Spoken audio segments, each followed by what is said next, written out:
good.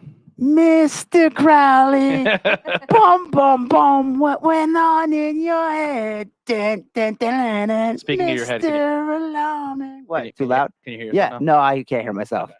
Did you talk He has to like an the echo or dead? something. Okay, that's enough. And I can't.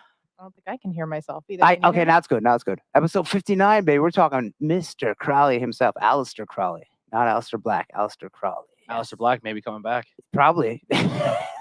Well, the Aleister Crowley I wouldn't blame him. was deemed as the beast and the most wicked man alive. The Antichrist. Many bands were said to have Oh yeah, sold their soul to him and lived in his house and shit, like Led Oh, Zeppelin, yeah. the Stones. Jimmy Page. Yeah. Jimmy Page was a big supporter of Aleister Crowley. He collected a lot of his stuff, but I'll touch on that a little bit later. Do we want to get any housekeeping out of the way, Tony? Are we good? I'll get it towards the end. Okay. So we're going to start with Alice. Are you sure I'm on? Because it sounds awfully weird. You're Kelly definitely on. sounds good to me. Okay.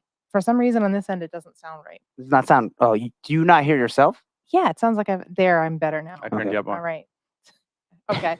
So we're going to start at Aleister Crowley or Edward Alexander Crowley's childhood. Aleister's a cooler name. Yeah. Edward Alexander. It kind of sounds like you kind of meshed them together. Yeah. So Edward Alexander Crowley, born 1875 in Warwickshire, England. I hope I'm saying that right to all the people who live in England out there. I'm sorry. Both mom and dad were really religious extremists too. So dad was a preacher for, what is it called? So let me go the exact opposite Plymouth, way. Yeah, the Plymouth Brethren. And both mom and dad were really hardcore into this Plymouth Brethren, very strict, probably like Puritan type religion, that everything was a sin. If you drank, it was a sin. If you had sex, it was a sin. It was a sin to enjoy anything, basically, with this religion. So, well, like I said, but not all of the family was super religious like that. Just his mom and dad. His grandfather and the rest of the Crowley family actually owned and operated a distillery for whiskey. So that's where all the money actually in the family came from, was from this distillery for whiskey. The dad was a preacher, like I said, for this Plymouth Brethren when he was young, and he wanted to be just like his dad and be a preacher. A religious preacher too, because as a child he was made, when he wasn't made as much as he wanted to be more like his dad. He stayed in and studied the Bible. He wouldn't go out and have fun with any kind of kids. He sat and studied the Bible to a T, apparently. No wonder he went nuts. So he got fucked with a lot too from other kids. Yes, he I got can imagine. fucked with a lot by other kids and teachers. They said too would make fun of him. He had no social skills. No, That's horrible. Not as a little kid.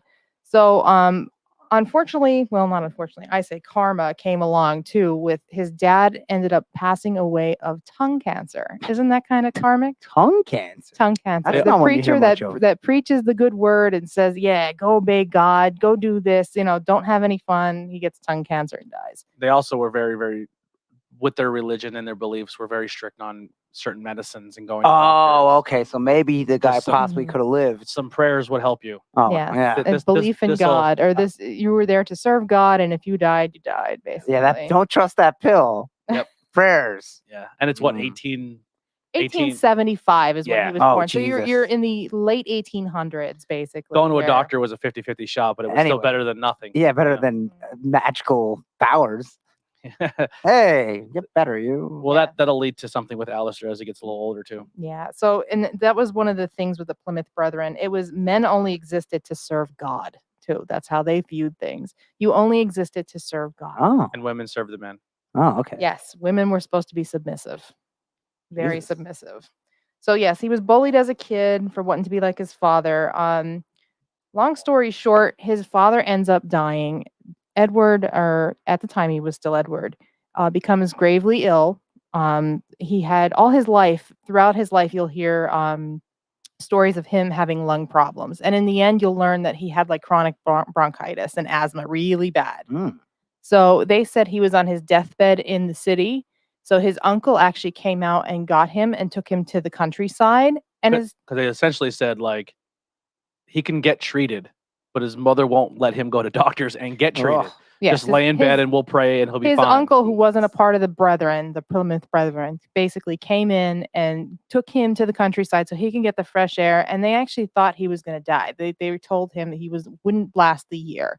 So the uncle What does he do? He lets them go out and have fun, go out and play cards. He took them to pubs and breweries, and he took them to pubs Took and 'em had drinking. He took them drinking. I like and the uncle. here's the best. He bought him prostitutes at 15. There you go. Yep.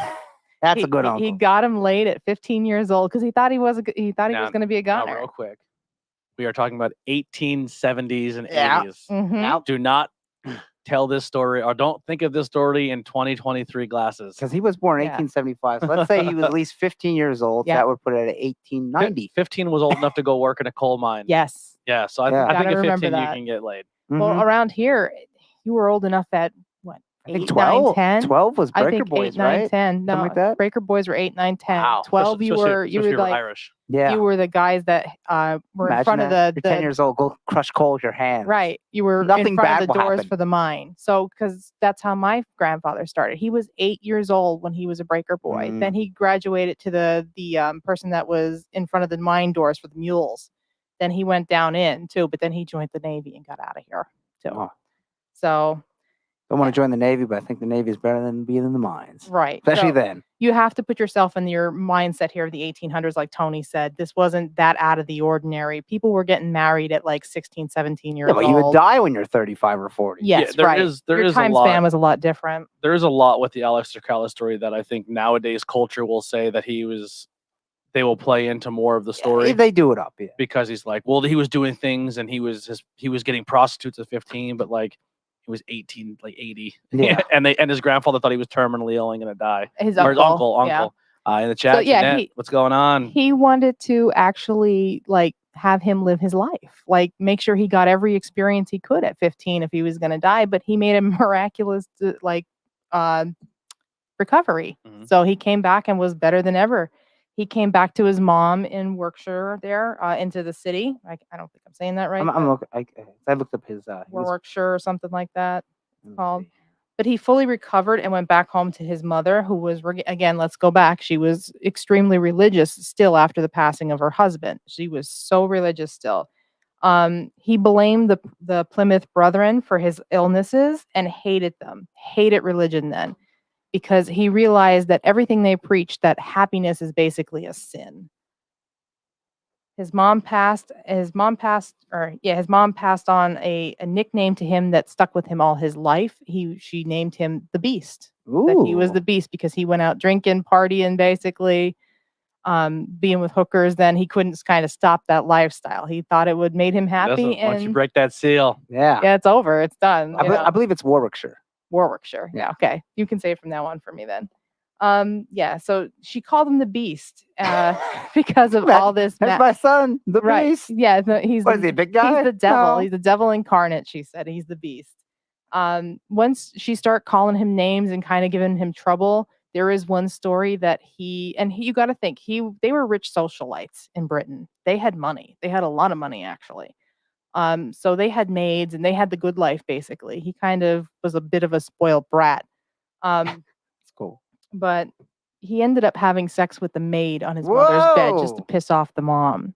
So then the mom excommunicated the maid. The maid was said to go into prostitution and possibly be Jack the Ripper's first victim.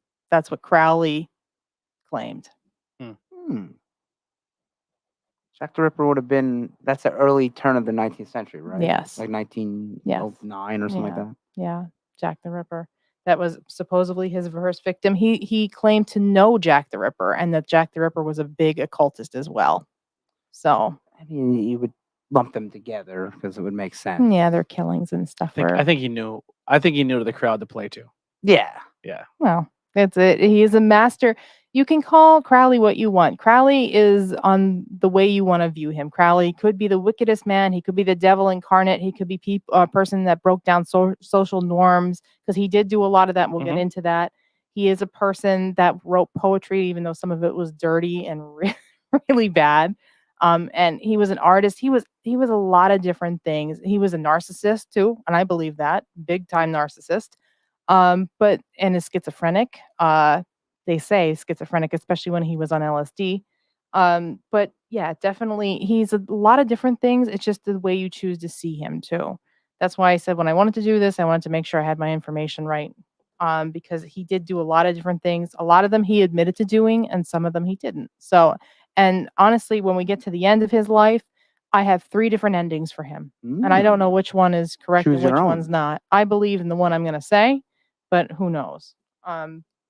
So yes, after he was done with the maid and he graduated high school with honors, he ended up going to Cambridge College, which is a big college over in England. Or That's a like, big to do. that's a big to do when you go to Cambridge.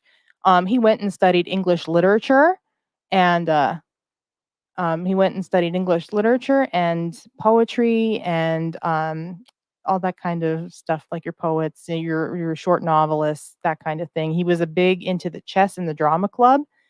So when he came to Cambridge, this is kind of where he started to really explore his sexuality, because he fell in love with another man that was in Whoa. the drama club. That's something for back then. Yes, and his name was Herbert, and he actually cross-dressed on the side in private, but also went out in went out in public as a woman. Like, he had a whole different name for himself and went to the bars Hope and he didn't stuff use as a Herbert. woman. No, he That's didn't. a terrible name for a man. I can't remember what the lady's name he used as a code name. There's rumors that Crowley may have gotten it cross-dressing as well. Yeah, I could see Probably that from him. not a good looking man. He was He got laid a lot, though. Good for him. He was very, very into disguises and changing his appearance as well. Okay. Which, speaking about getting laid a lot, I'm later on at the end. I will tell you. That's what I am doing. I will tell you. I will tell you a tie-in that he has to the United States presidency. When you think about like the overall like British guy, devil, like kind of sexual and like all this stuff, it's very Mr. Sinister from the X-Men. Which I tried to look it up to see if there's a connection, and there's nothing written down. But like maybe the guy was inspired by when he created Mr. Sinister, because he came out in like '89 or something like that. Yeah, and Crowley was a big to-do. I mean, he was, and towards the end of his life, especially, he was definitely in the papers all the time, in the tabloids, being like, his life was strewed across the papers. People saying he was the Satanist, he was this, he was that. It was interesting, you know? Yeah, and they publicized his exploits. So, and he did too. He wrote many books and stuff, which some of them I had in our Truth Behind the Illusion stories on Instagram. He wrote many books on a lot of this stuff. But, and that's when he went to Cambridge and fell in love with Herbert. He was around 22 years old. So he's 22, figuring out himself in Cambridge, kind of what he wants to do. And he starts coming across these occult books and the mystery books, basically, they call them. And they say, too, that he was really in love with Herbert, and he never kind of found that love again in his life, that it was like love. But what broke him and Herbert up was Herbert didn't like any of the occultism. He did not like any of the Satanistic stuff. He didn't, or like that kind of thing. He did not want to do anything with it. He did not believe in it, didn't want anything to do with it, didn't want to be around it even. So that's how they broke up, because Crowley kind of fell more in love with the occult and the mysticisms, that kind of thing. It's funny. It's 1920. You're a gay man who cross-dresses. Not 1920. You think 1890, you probably. But that devil shit, that's where I draw the line. Like, you think you'd be a little more open-minded. Yeah. So once he was done, there's people who are in the LGBT community that are still very devoutly Catholic. Yeah, and like real right wing, and like that don't make sense. Yeah. Well, sometimes you don't have to make sense. As long as it makes sense to you, then that's all that matters. Like, I guess they'll go to the polls and vote red, and everything that they're voting for is stuff that's against them. Is things that are trying to take away their rights. Yeah. It doesn't make sense. It makes sense to them, and that's all that matters. We can't choose and pick and choose and tell people what to do. Hey, do what you want. Sure, but like, you got to do what you want. If your loved one's falling into a cult, you should be like, hey, just letting you know that situation's kind of fucked. You should probably look into that a little more, because people get blinded, man. Yeah, I can see especially that. back then. I mean, people were blinded by the regular church back then. The church took them. The church, like that Plymouth Brethren, like it was almost like a cult like thing. It was, like, you couldn't do anything. You dressed in plain clothes. You lived to serve God, and eat, that sleep, was die. Yeah. So I can see how his hatred spun against religion like that. Yeah, because it was so forced. Right. Him, I mean, what do we always say when you can't have candy, or like your mom and dad don't give you any candy, and then you finally can have it, you overdose on it. Yeah. It's like them kids that are sheltered, and then when they go to college, they lose their mind because they're let loose. That's basically what do I do? That's basically what happened to Aleister. Oh, and he adopts the nickname, or he adopts the name of Aleister as when he's in Cambridge too. He comes up with the name Aleister Crowley. So he kind of drops Edward Alexander and picks up Aleister here. So that's where his name as Aleister starts. After college, he inherits the family money because his mom passes away. And he ends up traveling the world. He goes all over searching for more learning on the occult and books and different ways of learning different things. Like he studied the Kabbalah. He studied many different religions, Islam being one. He knew Christianity already because of how he grew up, but he started studying a lot of different things. And I think here is where he starts to, Theology. Yes, different theologies. And he was super into it. And he searched for so many secret societies. And he finally found one that was very much into the mysticisms and the occult, was said to practice ritualistic sacraments and kind of practice all that kind of jazz. And it was called, and it's still in a form, it's still available today. It's just not as a secret society as it once was because it kind of faded out kind of after Crowley. 'Cause Crowley has a thing of a curse too. Like everything he touches usually goes to shit afterwards. So whether when he goes out, it's usually done. So keep that in mind with everything I'm talking about here. Usually everything falls apart once Crowley leaves. So this cult, or this, not cult, I don't want to say cult, because I actually Religion. This is his form of religion. this isn't. This is the Hermetic Order of the Golden Dawn. Oh, okay. So this is, I thought you were talking about this is a secret. his form of religion. No, but his form comes kind of from the Hermetic Order of the Golden Sounds like a Dawn. Cradle of Filth album. Right, the Hermetic Order of the Golden Dawn. So, and there is a place, I believe, in New York City that you can go and check out the Hermetic Order of the Golden Dawn Inc. Now it's called. Oh yeah, It's like the they went public. right. LLC. Yeah. It's INC is underneath or behind the That by stock in that? I learn a lot from them. I practice a lot from them in my astrology readings and stuff. When I look at your natal chart, there's a lot of techniques that they have came up with that I break down and I use because it makes sense to me. So I use it. The Hermetic Order of the Golden Dawn is something that I really like to kind of Look at you, dive little into. Satanist. Yeah. No, they weren't Satanists. Are they? They were a Wiccan kind of? No, they were kind of Jason. more. They were more for like Druid? Egyptian gods, and Oh. because they call themselves the Hermetic Order. Well, the Hermeticism is part of like the Hermetic principles, like one being polarity, that everything is neither good nor bad; it's both. You have Okay. to have both ends of the spectrum. Mental, everything is mental. Everything comes through you mentally. So if you think negatively, you'll get more negative. That kind of stuff. Okay. There's the 7 Hermetic principles, they call it. And that came straight from the Egyptian god Thoth, which is the god of like writing down stuff, writing down authors and like books and stuff, like that kind of stuff. He was like the communication god, basically. Or a big form of what we now would follow as the law of attraction. Right. That all came from the Hermetic principles. That's the big thing that Crowley is going to take with him later in his religion. Right. It's the law of attraction. That and sex magic. Ooh. So, so they were ones that studied and practiced magic with a K. So magic with a K also derivatives or comes from. I thought that was just British, but go ahead. No, that's more of a breakdown and a difference between magic, like with a C is like, oh, magic tricks, pulling the rabbit out of your hat, where magic with a K is more power, actual power, the knowing how to pull from nature Now, and use and wield that power into yourself. Just a K or CK? It's MIG, CK, Okay. basically, yeah. So, based around Egyptian gods, getting to know your soul too. So it was like a lot of inner soul work, inner acknowledgement work, or what we call today as shadow work too. They've done a lot of that kind of stuff. They held a lot of rituals, a lot of traveling, like astral traveling with DMT. So DMT kind of started around this time too. They would take LSD, they would take different kind of drugs to hallucinate and try and find themselves. And they would try and achieve the ego death, though, is what they were. I think if you take LSD, you'll find something. Might not be yourself. And angels is another big thing they would try and call into their sides and stuff too. I need to be an ego death. Yeah. I need to ego death. When he first went to the Hermetic Order of the Golden Dawn, he went in as kind of like a spy almost. And that's some rumor too with him that he was always a British spy. He was considered to be a British spy because Britain didn't know what the Hermetic Order of the Golden Dawn was really all about because it was such a secret society back then. So he infiltrated that just to see what it was. That's one story I hear. I don't know how truthful that is because he was very much into all this himself too. So I think he was kind of in it for himself also. He actually went underneath an alias to try and get in. But once he kind of got in, he told them who he was and He wasn't the only famous member of this order either.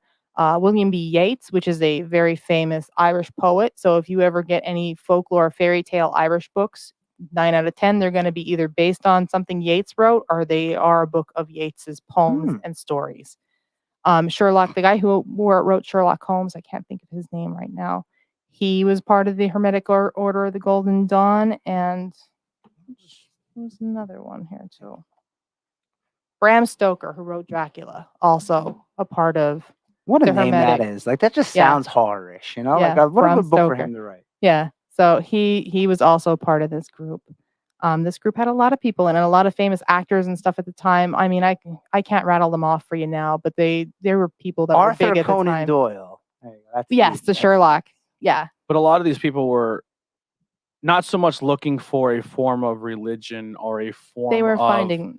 they said, like, so a lot of people, and you can correct me if I'm wrong, but Crowley wasn't essentially teaching people the devil, and he wasn't teaching people No, not yet. Satanism, and even when he was using those terms, he didn't actually believe in the devil himself. He wasn't saying the devil is a real being and I believe in him. He was essentially teaching what people now believe in, the law of attraction and self-worth, and a lot what like the Blackcraft cult is going. We're self-belief. And right. I'm going to get into all that too. But he was a huge outlet for these artists and these authors and these people to make art outside of the realm of religious beliefs and be creatively freedom. This is just how he started all of his things. And a lot of what he practiced in his religion called Thelema, or Thelema, I'm sorry, is derivative from the Hermetic Order of the Golden Dawn. A lot of it came from that. And he was not liked in this group. William B. Yeats hated Crowley, absolutely hated Crowley, because there were some parts of them that absolutely despised that. Some people in that group that didn't like that he was bisexual. That was a big thing with them. They didn't like that. Especially back then. My Yeah, God. that was a no. And then he was loud. He was narcissistic. If he didn't get his way, he threw a fit, they said. Again, there is the narcissistic personality disorder coming out. If you don't get your way, you throw the fucking fit. So to me, is it narcissistic or is it like it's more this is one side. Not greedy, but right. Because here's the thing: someone can say you're narcissistic, but then they can also be the same boat where like they're not getting what they want, and if you know what I mean, it can go either way. Like, here's narcissistic, Lex Luger, is more so being like you're really ego and vain, full of yourself. Right. Not really that you want your own way, because that's something different. Yeah. That's the because way I could think that, hey, I'm an ugly fuck, but I want things done my way. You know, like. You know what I mean? Like, well, that's what they say Crowley was like. He wanted his way, but he was also full of himself too. He thought he was the end all be all, you know, and his way or the highway. He's the end all be all and whatever, you know, that's kind of the thing he wanted. All the people that said he was a narcissist and he was a big prick. How much of their teaching is being talked about now? Yeah. William B. Yeats is big in the literary world. And so is Bram Stoker and all those guys. Did Ozzy ever write a song about him? Write songs about him? But they're taught in American literature still. Yeah. So, fucking nerds. So yes, moving on. Crowley was not liked in the group. If we did a poll of people from 18, which name do you recognize? Yeah, Aleister wins every time. Well, that then, darn narcissist. Going on here. Keep him moving. He was obsessed with getting in touch with his inner gods and angels. And candle real quick. It smells like Nirvana's closet. Oh God. Oh yeah. Do you remember that? Yeah, don't take me back. For those listening, that was a local store that sold band T-shirts mainly, and then pot and maybe illegal drugs. And illegal and whippets and bath salts. Yeah. But it was the hot top. It was a local hot topic. But on a little bit more on a essentially. A little more on a I don't know. And brass knuckles. Yeah, swords, belt buckles. Yeah, they had a lot of shit. Drugs. Yeah. If you want that scent, if you go to Loki and Layla Candles in Pottsville, just tell them we sent you, and it's the Nirvana's closet scent. Because I don't remember exactly. They actually formulated it to smell like Nirvana. No. Well, you see, the incense that they sold smelled like the whole store. The whole store smelled like, I think, dragon's blood. I think it was. Yeah, I like that. Yeah. So this candle, I forget it named. So all their candles are a dog breed. Oh, okay. I don't remember. So what this could dog. be. It's one of the dog breed candles. But when they made it and I smelled it, I go, "This smells like Nirvana's closet." Yeah. I love this candle, and I bought it. And then ever since then, like I want the Nirvana's closet candle. And kind of like now when they see, they don't even call it what it actually is called. They call it Nirvana's candle. Yeah. But yeah, so if you want to buy that candle because you want to relive your Okay, downtown Pottsville. Yeah, there it is. There you go. We got across from the bus station. I think they also have an online store they can ship. Oh, okay. Yeah. So we have we have a nice little ad read for them. Anyways, Aleister, he was starting to get into the ritualistic side and really wanted to contact these gods and angels and the guardian angels he thought he had, but he couldn't do it. No matter what he'd done, like he couldn't contact them. He was under different LSD and different DMT type drugs and couldn't seem to contact anybody at that time. Weird. He got so like into it that he went and he did do a certain type of ritual, and I think it's the pentagram. More people had more experiences in this than Aleister Crowley did. Other people were like, "Oh, because I did Aleister's teachings, summon demons." Yeah. But well, he started. He said in his later years he started to, and it kind of what was evolved. Yeah. So he did tenured. This is where Jimmy got involved. This is where like the Led Zeppelin, Jimmy Page stuff gets involved because he's still in the Hermetic, the Golden Dawn group, so he's still trying to contact these people. He comes across a ritual that he wants to try that was within the Golden Dawn. And he buys this house in 1899. He was 24 years old. It's called the Bullskin House. Ooh. The Bullskin House, its name alone has a root word that goes into a certain demon of Israel, I believe. Jeez. He buys this on the shores of Loch Ness, and this house needed to be perfect for the ritual. It needed to, and most rituals you do, if you are hardcore into it, you face north. He needed to face north for this and have like a sandy terrace to be able to do this ritual in. But it was on the shores of Loch Ness, like I said, in Scotland. So, and Loch Ness itself, they say, side note, is a very magical place, again, because of the atmospheric levels and stuff they have. Mm-hmm. They say it's a little bit closer of the thinning of the veil, like Tony keeps them, like, doesn't like. That's how Nessie lives for these years. Yeah. So he started this ritual, and it went on for days, and he couldn't get anything to go right. So what he does is he ends up abandoning the whole ritual. So in a ritual, you need to do stuff to a T. If you don't do it to a T, it doesn't go right. And especially if you don't close your circle and don't end the ritual in a proper way. You leave, it's like leaving a barn door open. Anything can come in and anything can go out. Seen on Supernatural.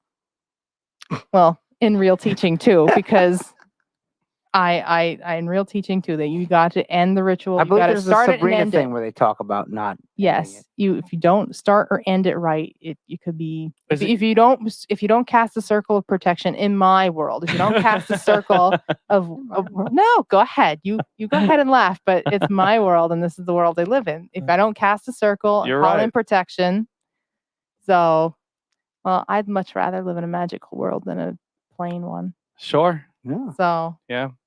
Me too. But you cast a circle, you call in your guardians of the directions, and that's how I usually start a ritual. There was different ways that you start a ritual, but you had to end them right too. And he didn't end it; he just up and left. And they said when it. You play with a Ouija board, you're not supposed to remove the glass out of the planchette too. That's what they say. I've never done too much with Ouija. You know what I used to do every single time we play with it? Pop it out. They're like, no, you just let all the demons out. Spoiler, I'm still alive. I never played with Ouija that much. I don't know. End of we tried on a podcast. Indiana once. Jones. Yeah, it didn't move. I didn't do very much with it. I do want that Elvira one to hang it up though. That's pretty cool. Mm-hmm. I want a Ouija board. I love the idea of a Ouija board. I think they look cool. They do look good, especially with them old school looking ones. I like it because it freaks people out. Yeah, people. Oh my God, you're gonna fucking summon stuff. Yeah, I wish. So they said summon a pizza. You know? He unlocked the gates of hell, and this is where he possibly could have started to get possessed too. Again, possible because if you don't end something right, anything can come in or out. You just open the door too much. In Bulric or whatever. Now here's my question. In Bullskin. Bullskin. Bullskin. That sounds like and Bullskin. This. I'll come back to it a little bit, but this is the house that Jimmy Page outbid, I believe, David Bowie for. Both of them wanted this house because Jimmy Page thought it was crucial to them for writing their third album. They wrote Led Zeppelin 3 in Bullskin House after a ritual. Who's the drummer in Bottom? He didn't want to do anything with it. So he didn't join the ritual. He didn't do any of that. He came back kind of when the writing and stuff was done to help them musically. But yes, Robert Plant, weird? Jimmy Page, they all sat and done a big ritual of Bullskin. The all of this ritual practice and All they had to do was just listen to that Muddy Waters album that was in the 45, because that's where they got most of their inspiration for Led Zeppelin. Well, Aleister was a big inspiration to them. Led Zeppelin. Well, Led Zeppelin 3. What comes off as Led Zeppelin 3? Does anybody know? Stairway to Heaven. I don't know what I don't know my Led Zeppelin. The biggest song, I think it was one. It done good at the time. I thought Zeppelin 3 was. No. Zeppelin 3 don't have Stairway to Heaven on. That's it. Kashmir. The Visitor song or License the Immigrant song. Right? Yeah, the Immigrant song. Yeah, I called it the Visitor song. Oh yeah, Stairway was 4. Yeah. Oops, don't play that. And then two had my favorite, Ramble On. Sometimes Led Zeppelin gets a little full of himself. So it's like, hey, if we could just edit this down, bring it home like a wrestling match. Bring it home. Actually, Zeppelin 3's best song is Gallows Pole. Yeah, that was the other one. See, I like the Immigrant song better. So I know a handful, so I'm not. Gallows Pole doesn't get played in Marvel movies though.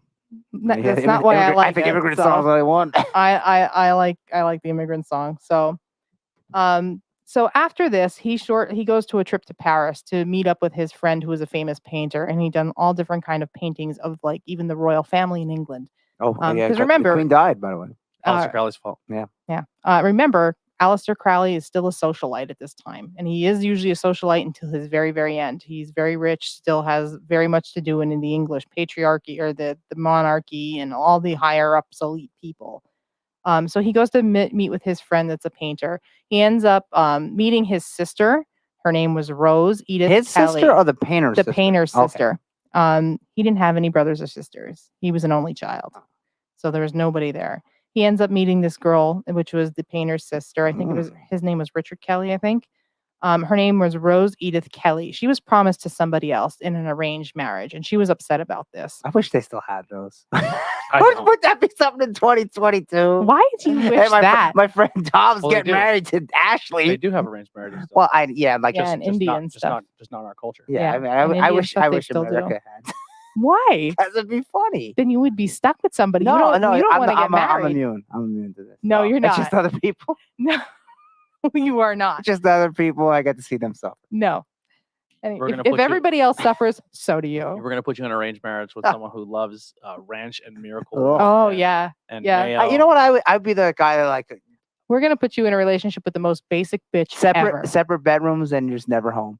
You know that guy? Just like a roommate. You know your friend's dad that hated his wife and was never there. Yeah. So. Hey, mom and dad. I gotta go to work. So Aleister meets Rose Edith Kelly. Yeah. He meets her, and after saying all this, he decides to whisk her away and elope somewhere so she doesn't have to go through with this marriage. She falls deeply in love with him. He starts to fall in love with her, but never quite what you would think either. The love is, but they ended up going on their honeymoon to Egypt, and it was like this real lavish affair. And she was really into a lot of the ritualistic type of stuff too. They say that they ended up in one of the pyramids at like the end of their honeymoon. And they perform this ritual. Like, again, he's still doing the same ritual he'd done at Boleskine House, trying to find his guardian angel. And when he's doing this ritual and chanting, she becomes unconscious and starts talking and says, the gods are angry with you because of your arrogance. Basically. And then it comes through as you do have a guardian angel, and his name is Aiwass. Aiwass or Iwas. Pronounced two different, like you can pronounce it whatever way you want. People I've heard say Aiwass and Iwas. It starts with an A. So I just the things I researched, Iwas is like even up until this point, he still hasn't had an experience from anything yet. No. Okay. So because he's furious that she had an experience and he hasn't. He is furious. But I have a theory behind that too, because now, is he trying to contact the Egyptian gods while in Egypt? He was trying to contact everything. Anything that would come through. Mostly his angel, or like what he was like his guardian angel. He was trying to challenge any form of religion, any form of God, any form of higher power, or lower power. Whatever would have called to him, he would have latched on.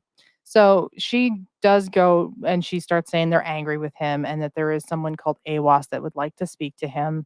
And it's coming through, all this is coming through her. And like Tony said, he gets so pissed off at that moment that he marches home. And she said, let me prove it to you. Take me to one of the museums. And they go to a museum in Cairo. And she goes and picks out and points to the god that spoke to her. And she points directly to the god Horus, which is, he has a falcon head and a human body, but he's the sky. There's no way she would have ever been a sky god, basically. She didn't look on the internet, that's for sure. He was a sky god, basically. So she points him out, and what he thinks is a sign is the exhibit number is 666. 666. Oh, I was going to say 69. Take the number 69, dog. Well, and he fans AWAS or whatever, and Horus, a little bit different there. Was she drunk? Huh? She said, "Isn't the guy's name AWAS? AWAS? AWAS was like a preacher or like a messenger. Okay. Like she's seen Horus. And Horus said that his guardian was Aos. Yes. That AWAS would come to him. Okay. So, and AWAS did come to him for the next 3 nights at a certain time. He was filled with these downloads and start writing the Book of the Law. So that was his first book, and it was all downloads, like I call them downloads, are meditations, are conversations between him and this higher being. And basically the biggest thing that came out of the Book of the Law, his whole religion, the Thelma or the Thelma. Is it Thelma or Thelmine or Thelma or something like that? I can't say it right now. I had it right, but I can't now. It was called, it's do what thou wilt, basically. Every man and woman is a star. Thelma, yeah. Thelema, yeah. Thelema, that's it. Sorry. Thelema, when you spell it, then I get it. Thelema. And the biggest thing to come from the Book of the Law is this: do what thou wilt. Every man and woman is a star. He kind of looks like Paul E. A little bit. He looks like Haman. Yeah, he looks like Haman. Yeah, it does. He looks weird throughout his whole life. When he's at his older and end stages of life, he looks terrible. And here he looks like Trajan. Yeah, young. So, and then it says, to the word of sin is just restriction, basically. That's the biggest thing that comes out of it. Now, did he really get that as a download from this AWAS character or IWAS character? Because he was already on a kick of, I hate religion. I hate the idea of sin. And that you should be able to do whatever you want. Right. I like it when it was the occupations. Mountaineer. Now, also, Yes. Nothing. Also, at this time, evil there. he's living off a trust fund, so essentially he doesn't need money. No. And he's making money off of his teachings and his beliefs. Well, that comes a little later. But I mean, he's starting. He's starting. Yeah, he has the groundwork, and the best way to make more money and party and have a good time is you get people to follow you a little bit. Right. Because he did start to get some followers. And he went like I said, he went all over the world, but he climbed a mountain called K2, they call it. It's one of the highest mountains in. I believe there's a 90s movie called K2. I think there's a drug too. Let me see. I forget the name of the This is where pro wrestling ruins everything for me, because I just think he's working everybody. Could be, yeah. Get that money, The mountain's called KNCHENGUNGA. Kanjuna Mountain? Kanjahara, maybe. Yeah, maybe. Just say that. It's like one of the biggest mountains in the world. They call it K2. He went on this mountain climbing experience. He thought to have a spiritual experience, he had a ton of people with him. But again, he was being overbearing, they said, very much my way or the highway, very much full of himself. And the photographer got really pissed off with him at this point because he was putting everybody in danger, because he kept wanting to go forward when people were sick and having trouble. What happened is a mutiny happened. The photographer said, that's it. Everybody's going the hell home, whether it's nighttime or not. And we're all turning around and going home. And Aleister said, no, don't do that. Don't do that, or something bad's going to happen. And of course, as they start going down the mountain, an avalanche happens. Now they say that Crowley summoned a demon to punish them and push that avalanche, that snow down the mountain. Not many people, I don't think anybody died from it. People got hurt, but nobody actually perished in the avalanche. But it was almost like a good way to sell some books later. Yeah. That's what I did. I can summon demons that can harm you. Do an avalanche. And do drugs. K2, Karakahama. Shortly after all this, he gets kicked out finally of the Hermetic Order of the Golden Dawn. So he was still part of the Hermetic Order of the Golden Dawn. So he was still part of all that. He gets kicked out because, like I said, he starts having real big fights with Yates and some of the other guys in the actual group. They wouldn't, in his own chapter, there's like levels, just like in Scientology. The more you work up, the more levels you go to, and they wouldn't let him get past this certain level. So he goes over their heads and goes to the big head honcho of the Golden Dawn, which resided in Paris. And he goes to him, and he ends up siding with Crowley and elevates him 2 more levels. So what happens is he goes back to England, changes all the locks in the actual place, and tries to like mutiny all the rest of them, but they ended up getting back in and they just kicked him the hell out. Then he gets kicked out of the Hermetic Order of the Golden Dawn for his arrogance, basically. So and then he changed the locks. Yeah. I'm gonna join the Hermetic Order. The premise of the Thelema is inspired by Wiccan to a certain degree. The rise of modern paganism as a whole. In a certain way, Wicca is. I have to interject here because Wicca was very much Gerald Gardner's baby. Gerald Gardner's baby. He's the one who created Wicca. Really. Yeah, but I'm saying it was inspired by the development of Wiccan. Right. So was Scientology, and we'll get into all that too. Modern paganism, as well as chaos magic and certain variations of Satanism. Mm-hmm. So after all this is going on, he's had one child already with Rose, and her name was Lilith, but she ends up dying appropriately named. You really leaned into it. Yeah, appropriately named Lilith. So he had this one child, Lilith, with Rose. Things were going good until this child passes away. He ends up blaming Rose for it. But he was also having extramarital affairs with men and women. He was having all different kinds of sex, basically. She actually I had listened to a little bit of her diary. You can listen to it online. She had said that he would lock her in a closet while he would be having sex with another woman, or they were all made to participate in like an orgy type fashion, that kind of thing. And it kind of drove her into a deep depression. They ended up having one more child, which is like Lulu Zaza, I think her name was. Something like that, Lulu Zaza. But before she was born, Crowley ended up having Rose committed to an asylum for drunkenness and divorcing her, and then saying that she was not equipped to take care of the kid. So the kid actually never met Crowley. He kind of abandoned her right from the beginning before it was even born.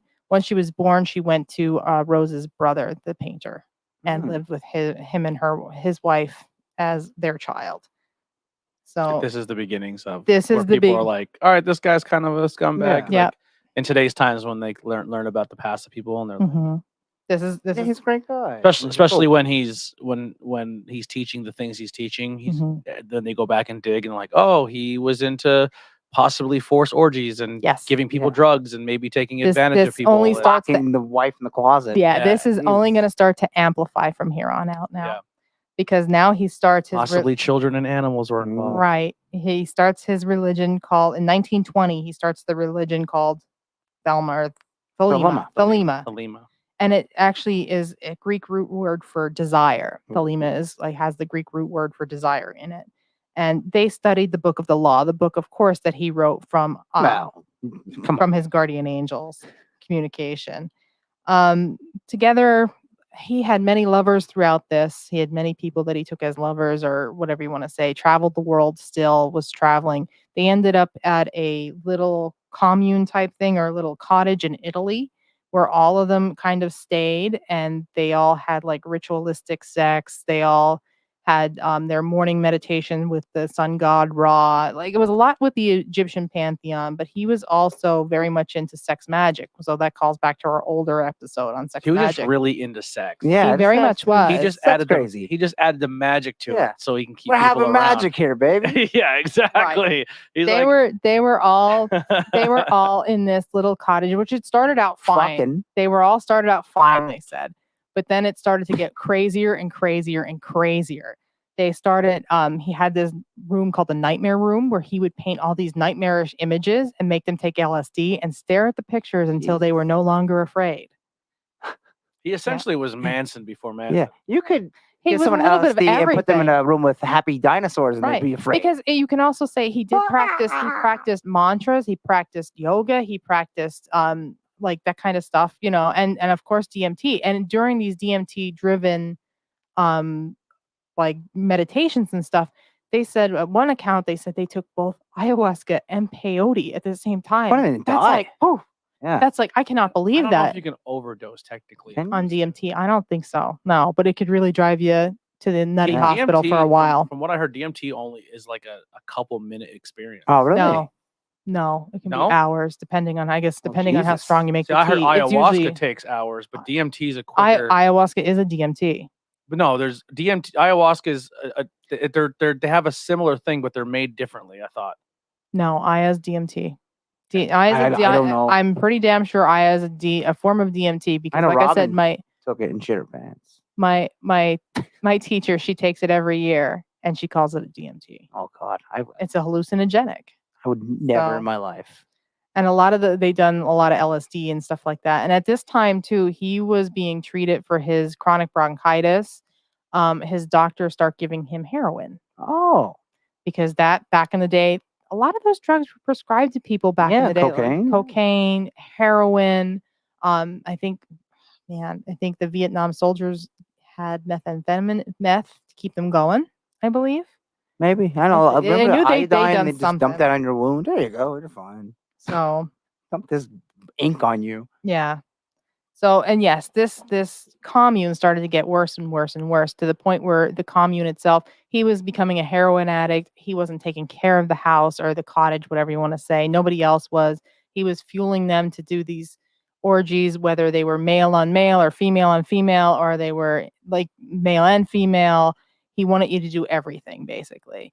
He'd also sacrifice animals and have you drink their blood.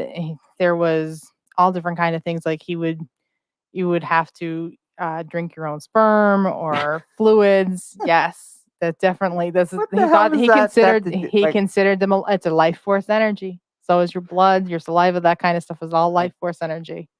So, but how would you gain powers from something that came from you? You don't.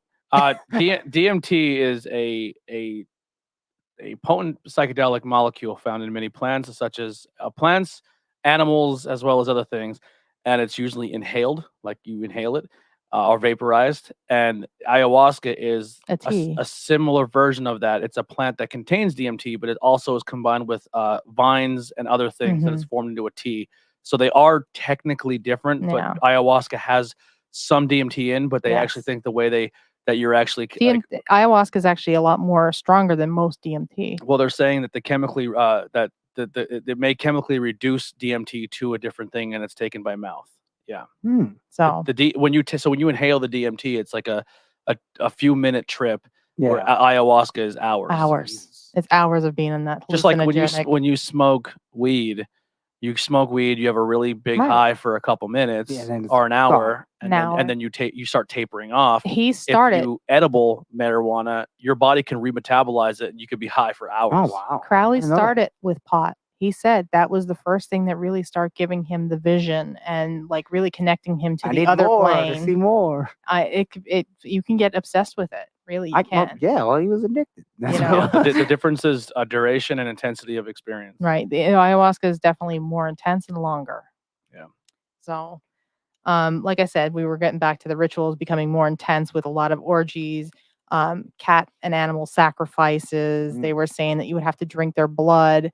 The conditions in the house were getting really terrible, that the wild animals were coming through the house too. And there was feces everywhere from cats, dogs, people. That there were their own kids running naked. And they were saying too that some kids would have to sit and watch the adults have the orgies and stuff. Jeez, there's all different kind of That's gross. wild stories coming out of this. This house was a single level home, but had maybe 3 rooms. There was not a lot of space. No. So if you're saying like wild animals are also inhabiting it, it's literally the size of my living room and kitchen, maybe. And squirrels and shit are running around. Of course, squirrels, cats, dogs, basically. And there was no running water, and I don't think electricity. So what made this all come to an end? One of the followers ended up dying of poor conditions. The wife actually got pissed off because the husband died.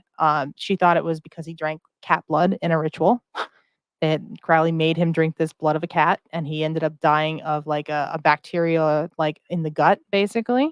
And she ran back to the British newspaper and basically had a tell-all of what was going on. So once the Italian government had kind of read that and figured out what was going on, they told Crowley, get the hell out of this country. Well, there was also tons and tons of neighbor complaints. I can imagine, and police and everything. So the tell-all didn't help, but they already had a rap sheet. The tell-all is what kicked them in the ass and said, get out. And then other countries like France and stuff still wouldn't take him either. The house is still there Yes. in Italy. Yeah. Wow. So people that still practice this religion to this day, that's still like a homecoming type thing when they go see that. That's like the big church for them, even though it's like in disarray and a mess. It's all like roped off and stuff. People still sneak in. Yeah, because some of the paintings and stuff are still there. And people went in there and graffitied over. Oh, of course. Yeah. I think I seen a ghost show or something where they went to that place. It's like there's not even a roof on some of the parts of it. Yeah, it's just like a foundation. Yeah. Right. Like you know when you go in the woods, you find there's like a concrete shell of a building. That's and all then it there's is. like part of a wall. That's essentially what you're walking into. That's like what a you're walking foundation. into. Completely overgrown with trees and bushes. People sit and do ritual and stuff there still. Yeah, I believe it. And it's like all overgrown and a mess. So after he's getting kicked out of Italy and stuff, he actually ends up in the United States. So in the United States, he starts traveling and starts to spread the word of his religion and kind of talk to people about it.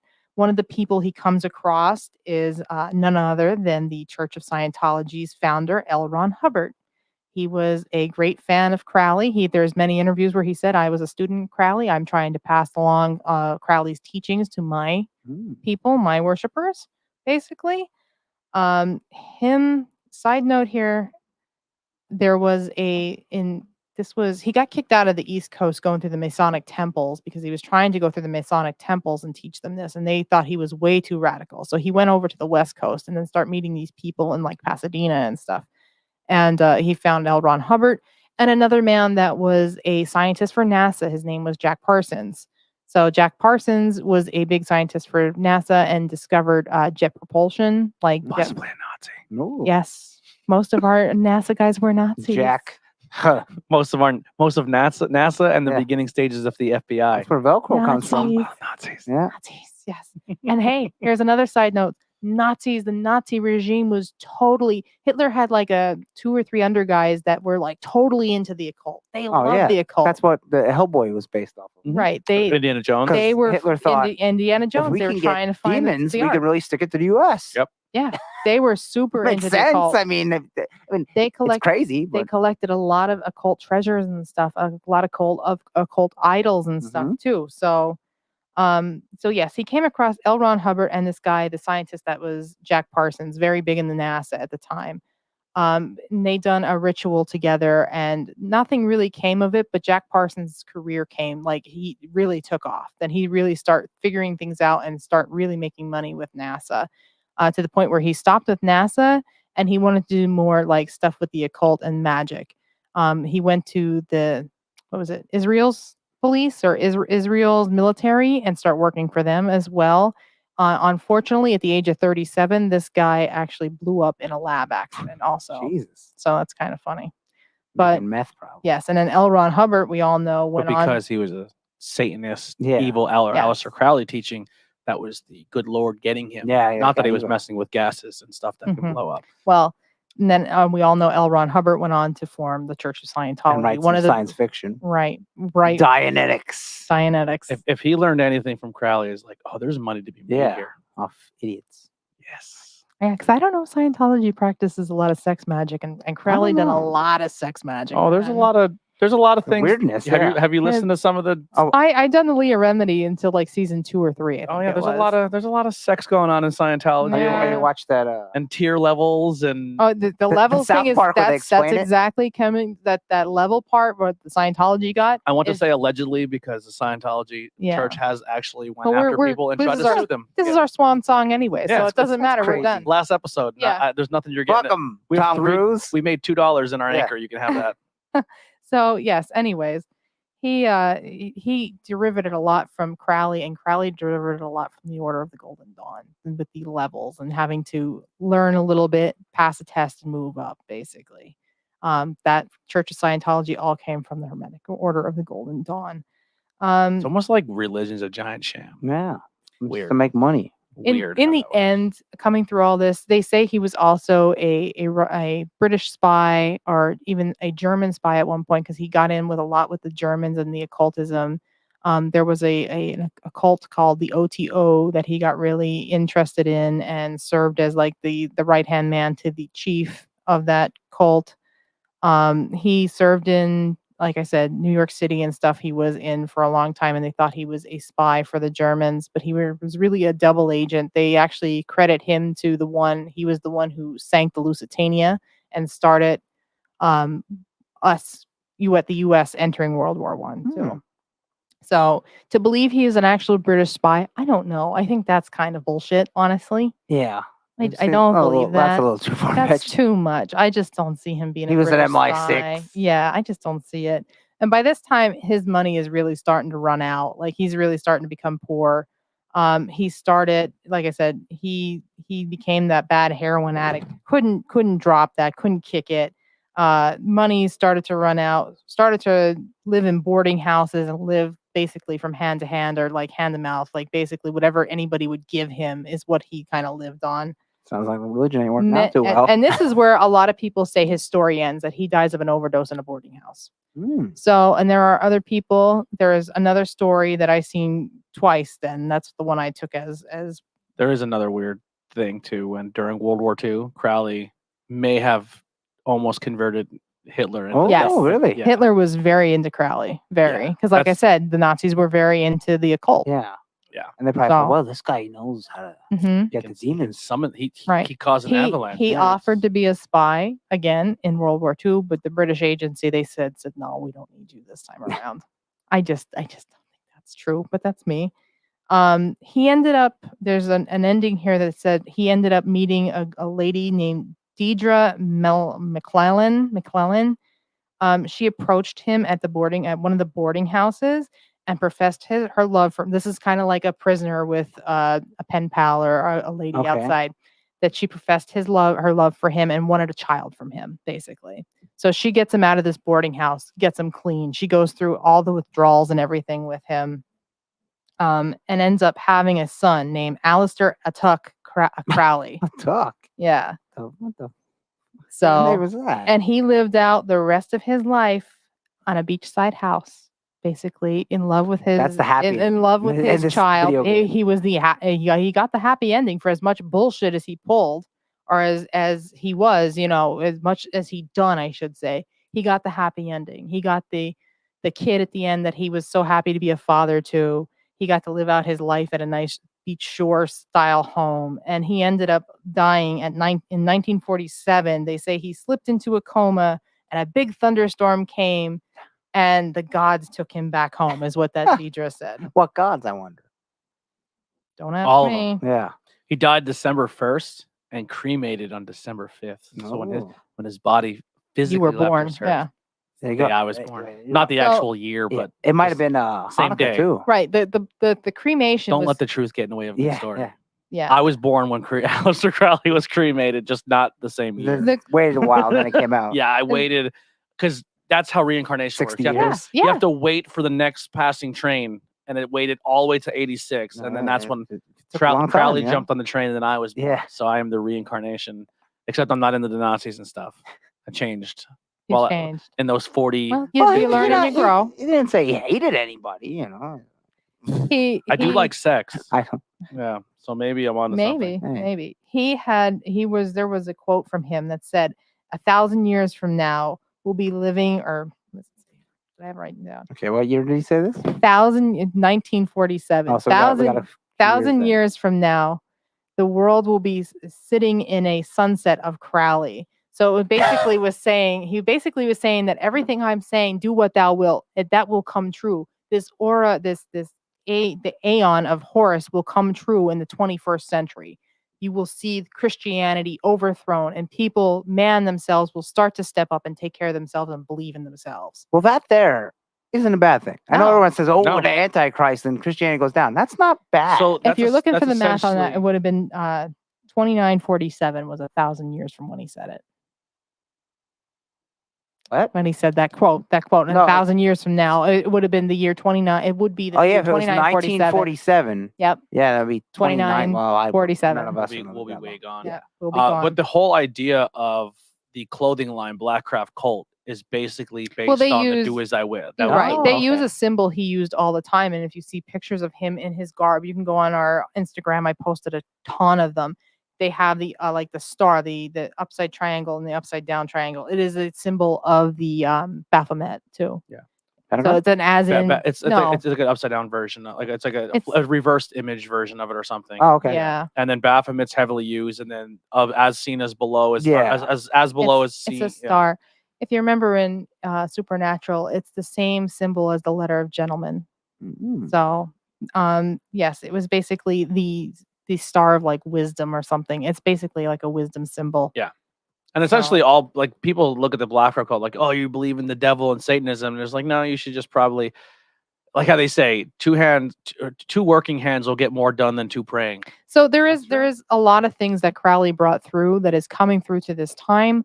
Like Tony was saying about Black Craft Cult, that's a clothing company. But if we're actually looking deeper into this, we are coming into a rise of paganism, a rise of Wicca again. It is all coming back around, basically, that we are no longer accepting the Christian views. Christianity kind of fell on its own sword there back, especially back in the late 90s when all that stuff came out about diddling children and stuff. Yeah. It was kind of the end. I think Christianity and all that stuff is wackadoo. I think you just live in the now, and I think they all. Yeah, I think that's very dated. Like just like it's all dated. That was how they controlled people back then, but now we know better. I'm not gonna say I'm not gonna subscribe to Christianity, but then go jump in and be like, oh, well, my astrology thing. Like, they're all. You got to put them all together. You can't say one's right and one's wrong. Exactly. You got to believe in what you want to believe in. That's what he just said. I believe in me. Do what thou wilt. Do what thou wilt. Do what you want to do. Believe in what you want to believe. It's not a I believe in me situation as much as believe in what you're told. Do what you want to do. Be who you want to be, basically, was his message. And his other message here, if you want to drill down a little deeper, he thought he was Ius there had given his guardian angel, had given him the message of these 3 aeons. Now, aeons are periods of time that were different periods of time. So the Isis Aeon, which was a goddess of in the Egyptian pantheon, worship this Aeon was like the time of the true pagans, like the people like the Celtic pantheon, when Greek pantheon, when that was all alive and well, basically.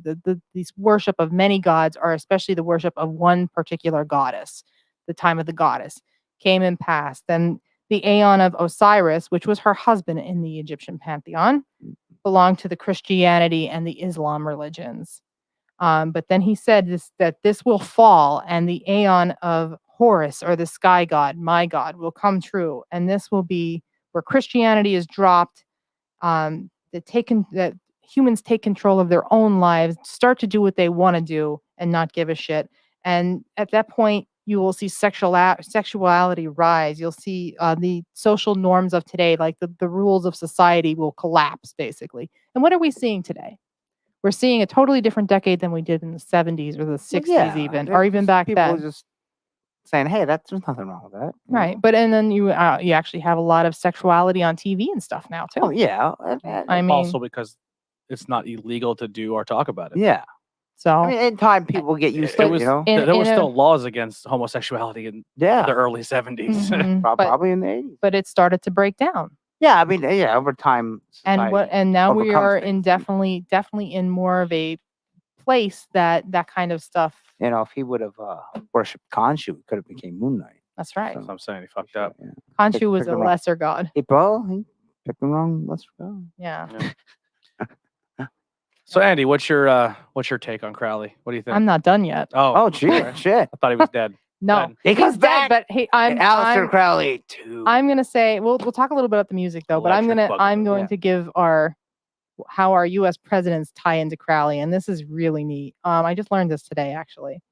So Crowley was said to, like I said, a lot of sex magic and stuff.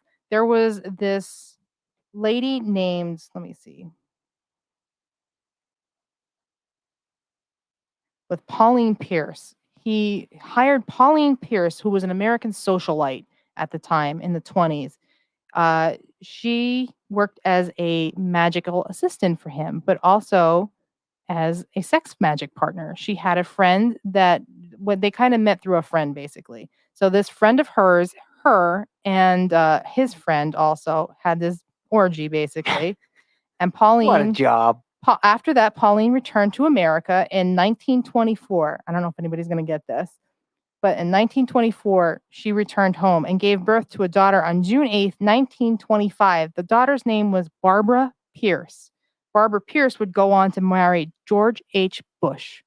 Oh, wow. She is Barbara Bush. Barbara Bush? Barbara Bush is the actual daughter of Aleister Crowley. How about that? That's crazy.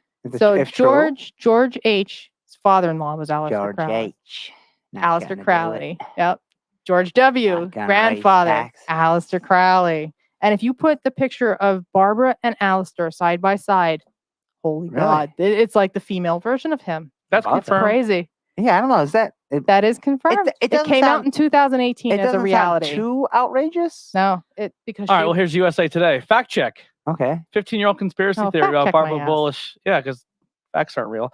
15-year-old conspiracy that Barbara Bush is originally Aleister Crowley's daughter. Put them side by side. Is an April Fool's joke. No, that's what it says. I doubt that.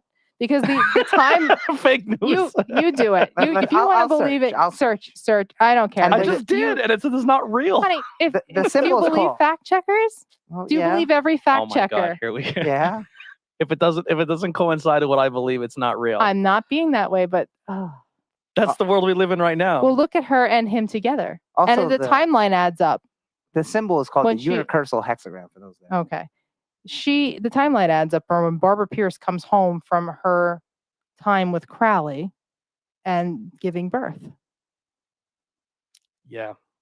I'm sure. I feel like I'm sure somebody was born or someone died when I was born. Way fucking more. Yeah.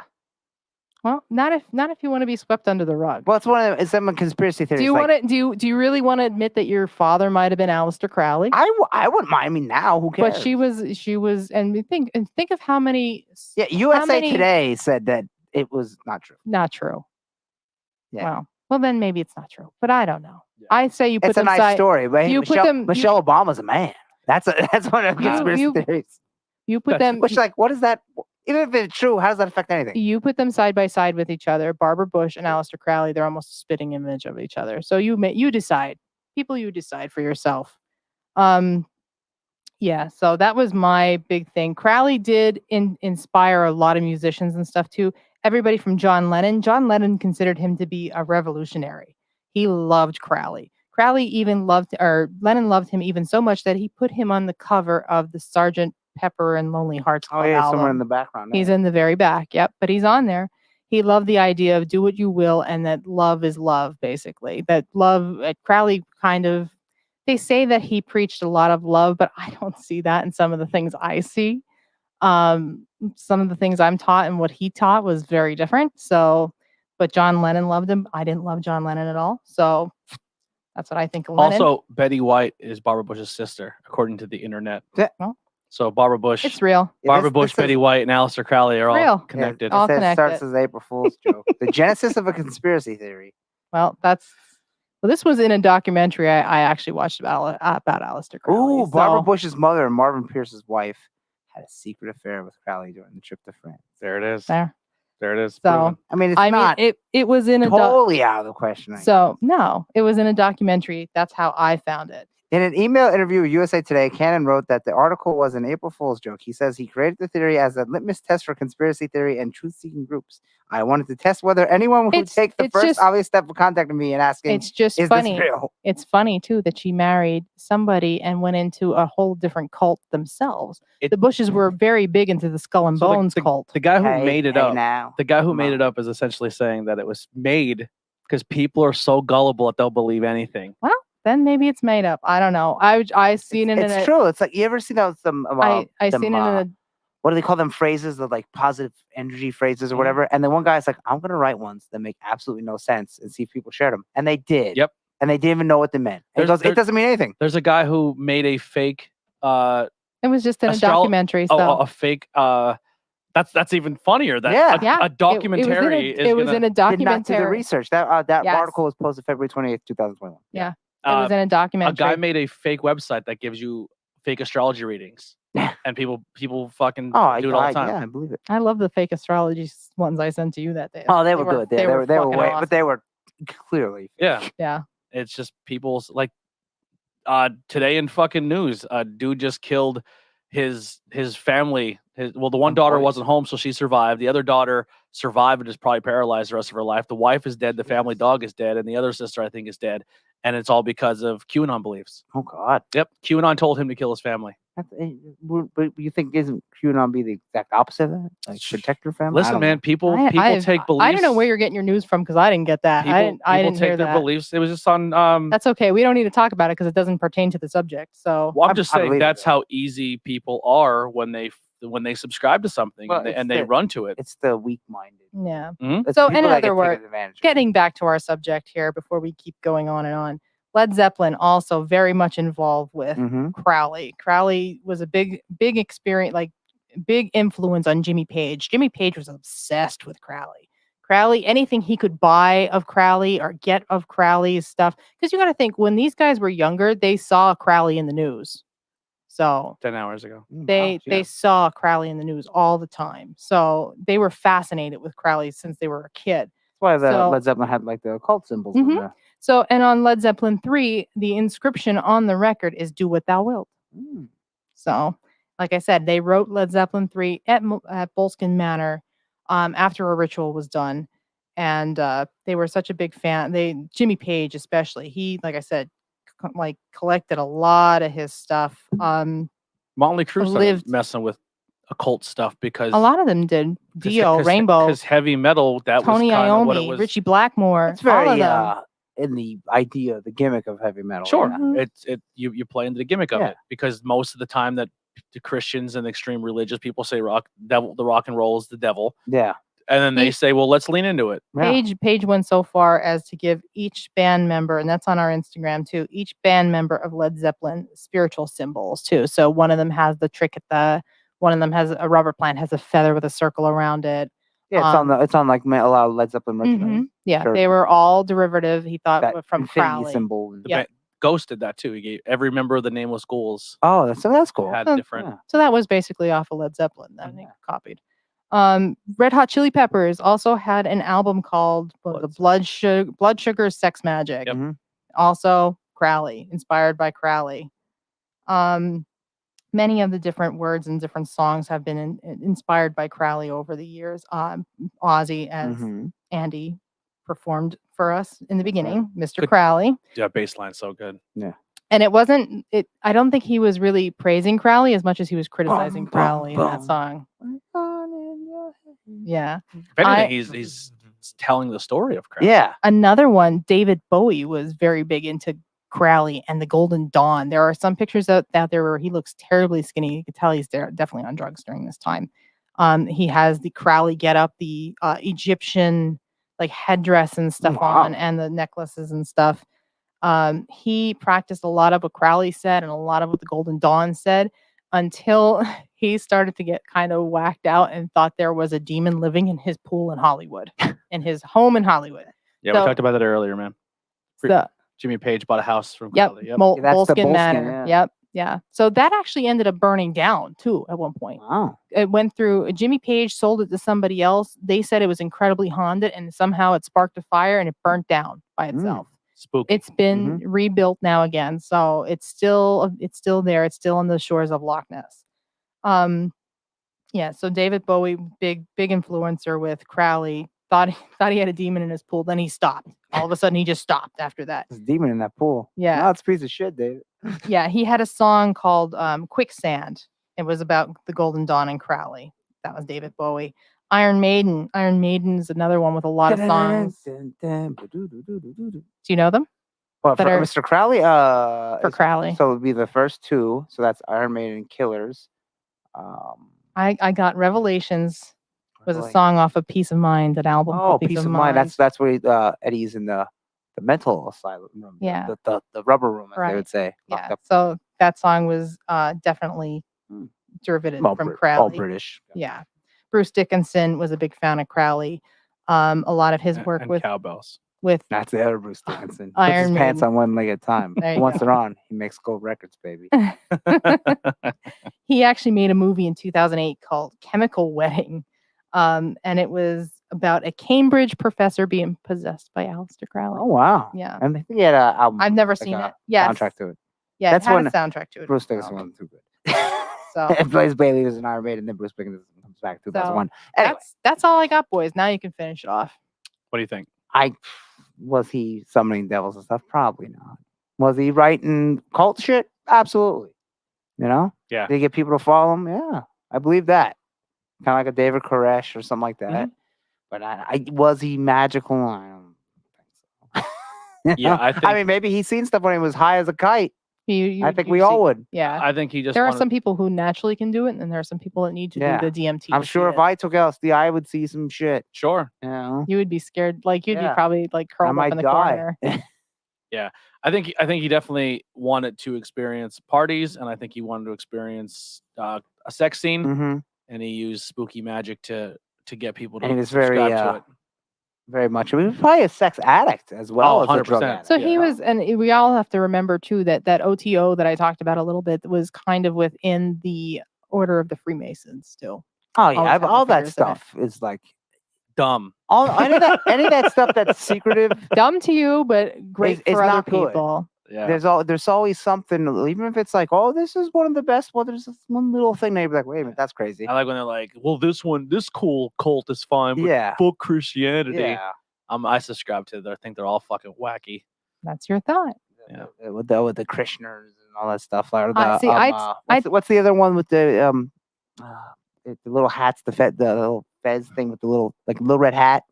And then the Shriners. Yeah, Shriners. Yeah, all that stuff. I'm thinking the Flintstones. Yeah, it was based off. It was like I don't think the Shriners as the Stonecutters and the Simpsons. I know the Shriners do a lot of good things for kids and stuff. See, that's what I see. But I mean, if you make anything that's secret, why taking them in the basement of their pizza shops? But why is it secret? If you're on the up and up, why would you have to be secret? A lot of it isn't secret anymore. You know? Oh, well, it's not like the internet. It's not like it was in the 20s and stuff when he was in the Golden It was just a place for dudes to go and not bring their wives and probably either drink, do drugs, or have gay sex. Yeah.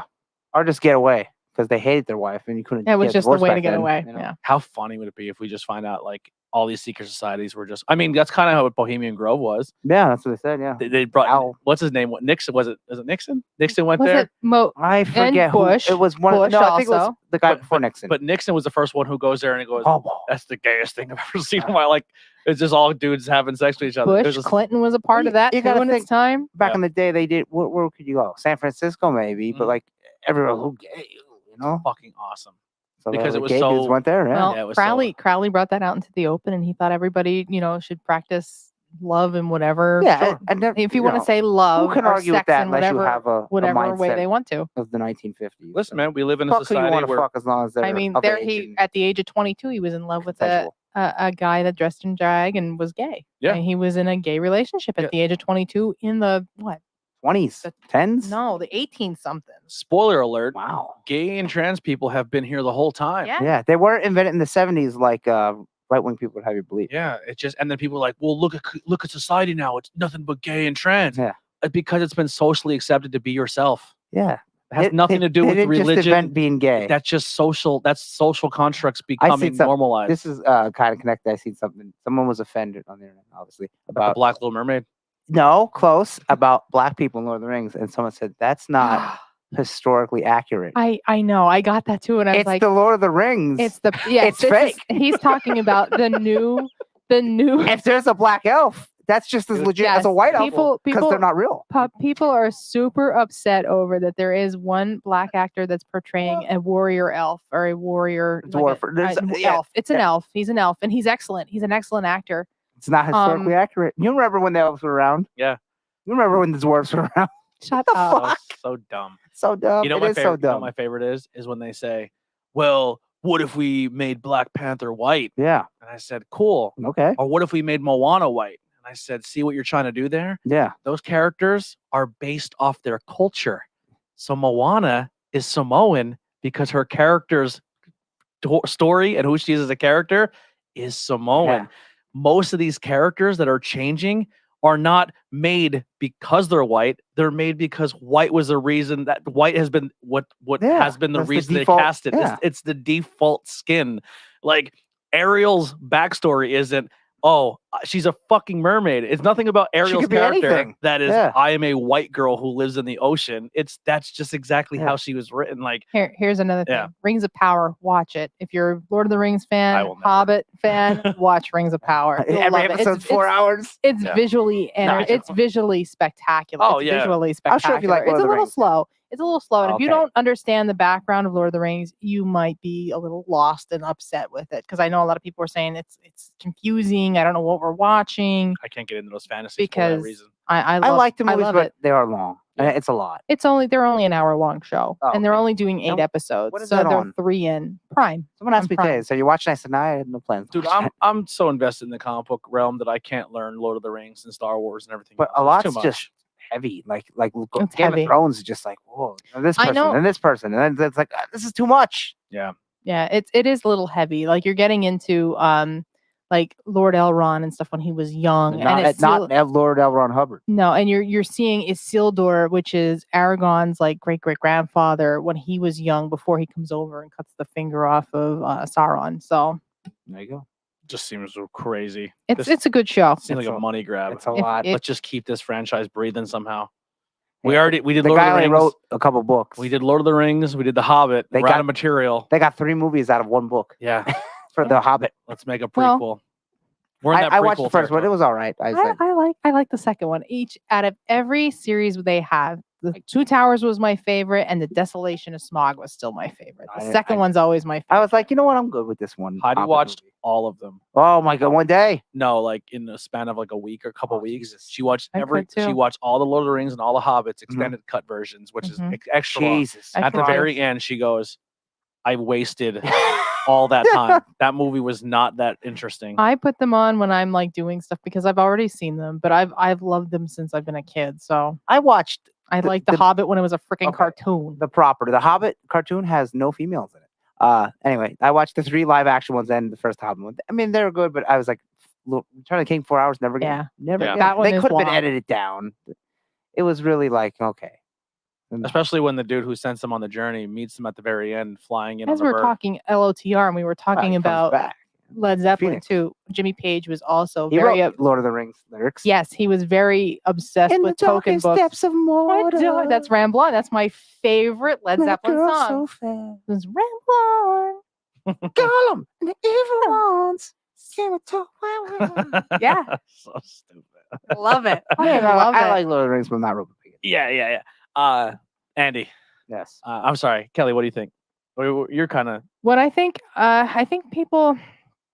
I think he's a little bit of everything in my mind. I mean, there are definitely stuff that I don't agree with that he was apparently doing, that he actually confessed to doing in some like tell-all books or like diary books that he kind of wrote near the end of his life, like the animal sacrifice.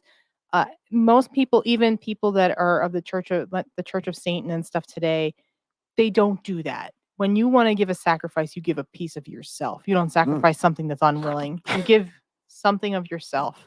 You give your spit, you give your saliva, you give your tears, you give your blood. Who was it that they always lean on? The Christians that on their deathbed they said, I made a grave mistake. It wasn't Crowley, it was the leader that created Satanism. Oh, I don't know. Anton LaVey? Anton LaVey. Yeah, that's what on his deathbed, Anton LaVey looked and goes, I've made a grave mistake. And then the Christians lean on that. They're like, yeah. See, we were right. He's different than what we have now, like in Salem, that has the I don't know if it's the Church of Satan. There is a difference between the both of them. Yeah. Satanism and satanic belief and Satanism are two different. There's two. There's two. One legit believes the devil's a real Church of thing, Satan, and then the other one is. There was the Bowie picture, by the way. My God, you can definitely. Bowie was a strange character. Yeah, Ziggy Stardust was very different. Yeah, but one believes that the devil's a real thing and they praise him as if he's a god. And right. The other one is belief more or in less. It's the Crowley thing. It's belief in yourself and more or less do what you wilt do what you wilt but harm none, basically. Yeah. Yep, essentially. Their 10 commandments are very just like don't treat people like shit. The one is like, you know what, that's not bad. Most of the commandments are not bad.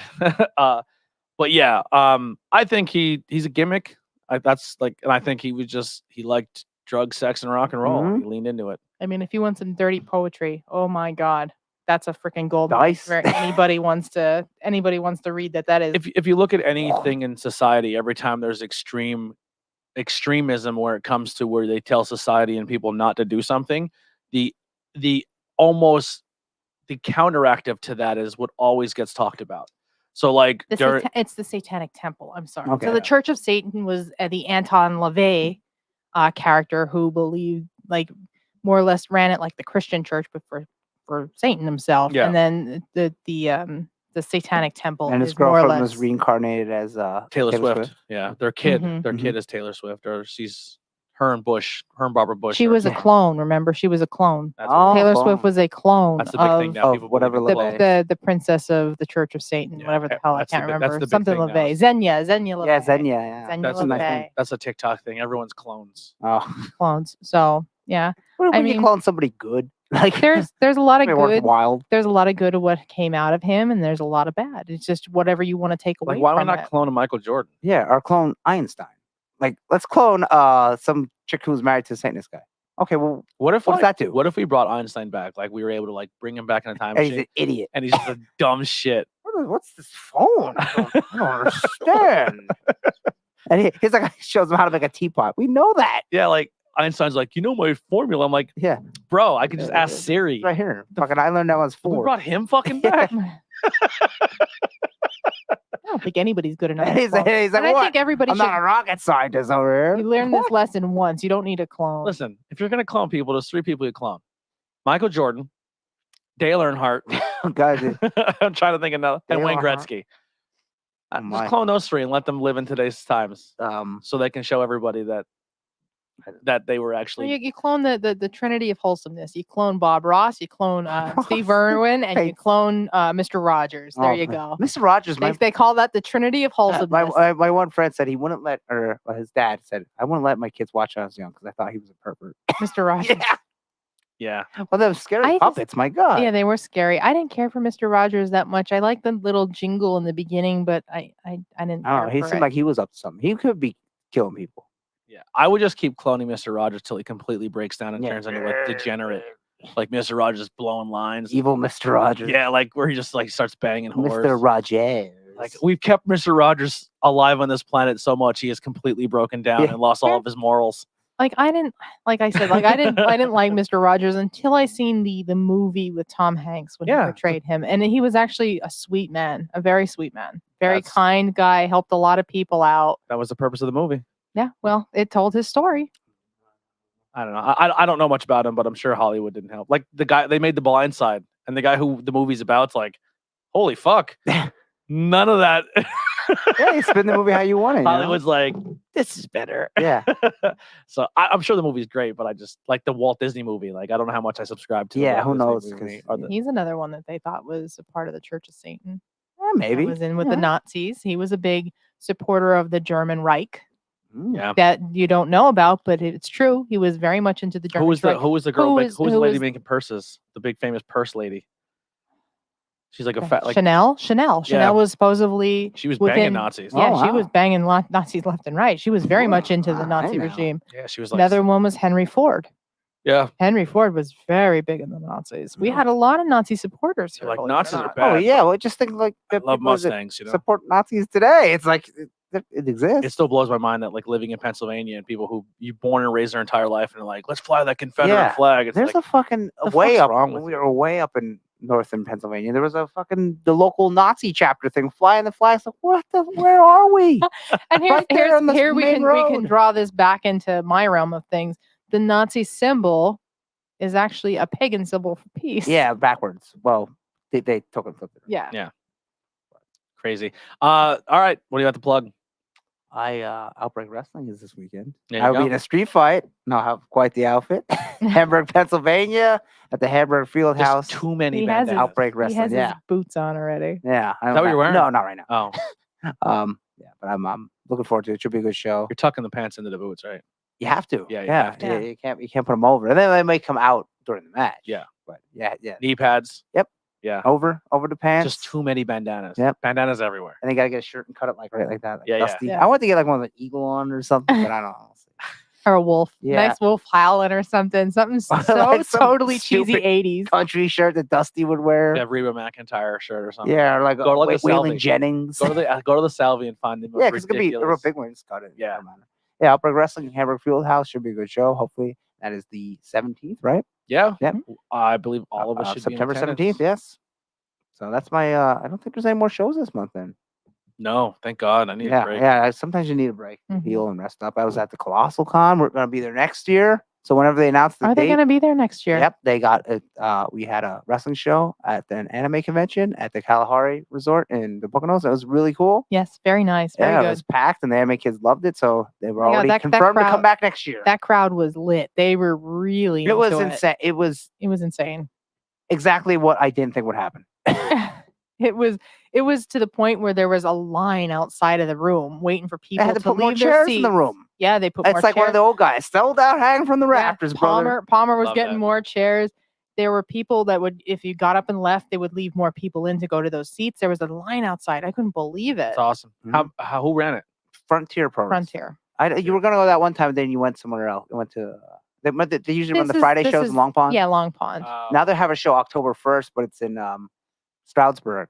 But I'm at that. Aren't they going to Long Pond? Long Pond. I don't know. This one's at a roller rink, so maybe they'll do they film it?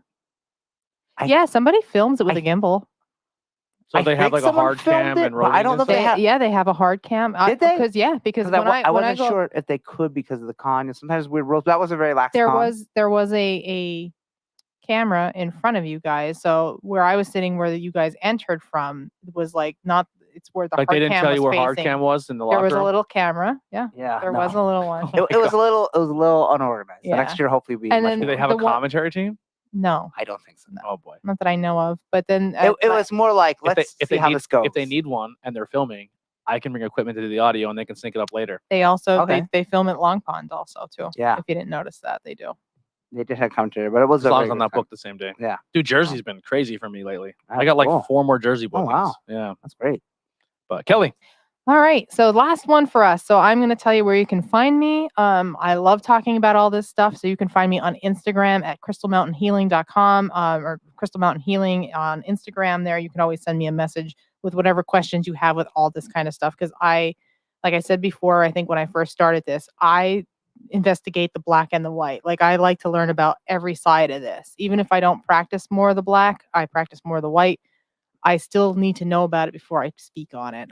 So any kind of questions, or if you want to talk about any kind of stuff, feel free to message me on Instagram at that handle.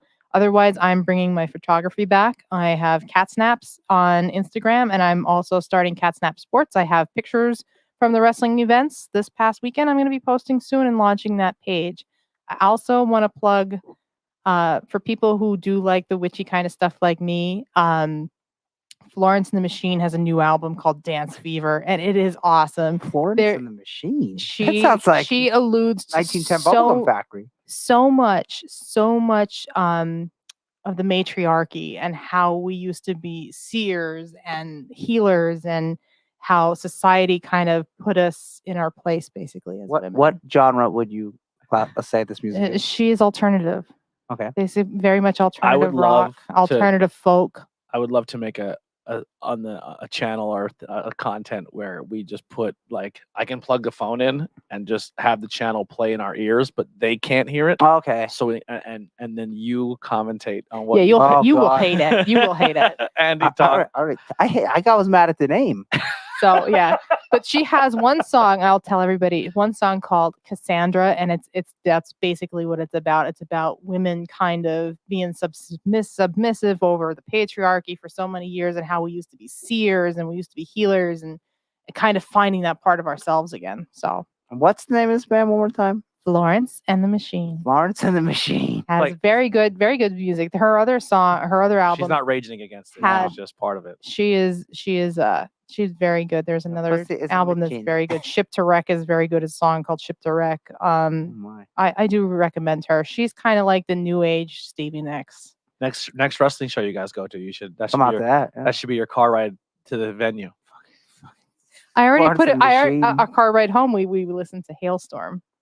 It covers the deal song. Yeah, that's not terrible. Yeah, that's kind of. That's not. But that's Machine. Yeah, Hailstorm's kind of in your realm, like in your wheelhouse. It's not. Like I wouldn't hear that already. But I'll turn that shit off. Yeah, it ain't. He did a little bit. Sons. Oh, Mumphy. Fucking prick. Hipster Mumphy's garbage. Bad. What did you? Oh, I clicked on Bad Romance. Quick, the cover of Bad Romance. He's like, no. Dude, a lot of metal people love Gaga. I know. I don't. She Brody probably King. likes metal, but I'm not for me. I don't hate her. You know? Yeah. So if you guys want to follow Andy and Kelly, please go follow them on all Snapchats. I think Instagram, Facebook's the whole 9, Twitters. That's all there. I'm sure you can go back and see past posts where I tag everybody and everything. I don't know how much we're gonna promote this episode because like numbers have been off. Like another reason why we're kind of putting a stop to a lot of these is numbers and engagement have just been zero essentially. And if all we are worried about that and we're not having fun anymore, there's no use in doing it. It's not just not having fun. It's just really fucking hard to maintain 5 shows where you have zero to little engagement coming back. And it's like, what am I doing? You gotta do what's best for you, bud. Yeah, and it's and like if you were on a wrestling show and no one showed up. Yeah, you'd be like, oh. Imagine being in a band and every time you set up your equipment and you show up and you're singing to an empty room. Yeah, that's essentially what this podcast has been for a very long time. Yeah, like we have a few people who talk in the chat. That's dope, but for the most part, like 60 subscribers on YouTube in almost a year. Like it just didn't catch, and that's fine. There was a lot of people who come up to me after and say, "Dude, I listened to the show and I love it." And it's just like I would have never known. And I know. This is a medium where you normally don't get that feedback and engagement. And it is what it is, but like I would just encourage people, man, if you do like a piece of content from anybody, a band, a music, an artist on Instagram, dude, a comment to someone goes a long way. Yeah, even authors like I have one of my teachers is an author and she wrote many books, and every time she writes a new book, she says, go and leave me a review. That's the best thing you can possibly do. It really helps. Leave me a review on Goodreads or on Amazon or whatever. It takes a lot mentally to overcome and listen to yourself on a microphone and put yourself out there just in this realm, and to not get much back. You question yourself a lot. And you're like, all right. And there's a lot of time, effort, and money put into this, whether it's time away from family and friends. And I know like you guys are here once, sometimes twice. At one point in time, you were here 4 days a week. You know what I mean? And I got to the point where it's like, I know I have no time to do anything, and I'm doing it for just the love of the game. So I had to dial back, you know.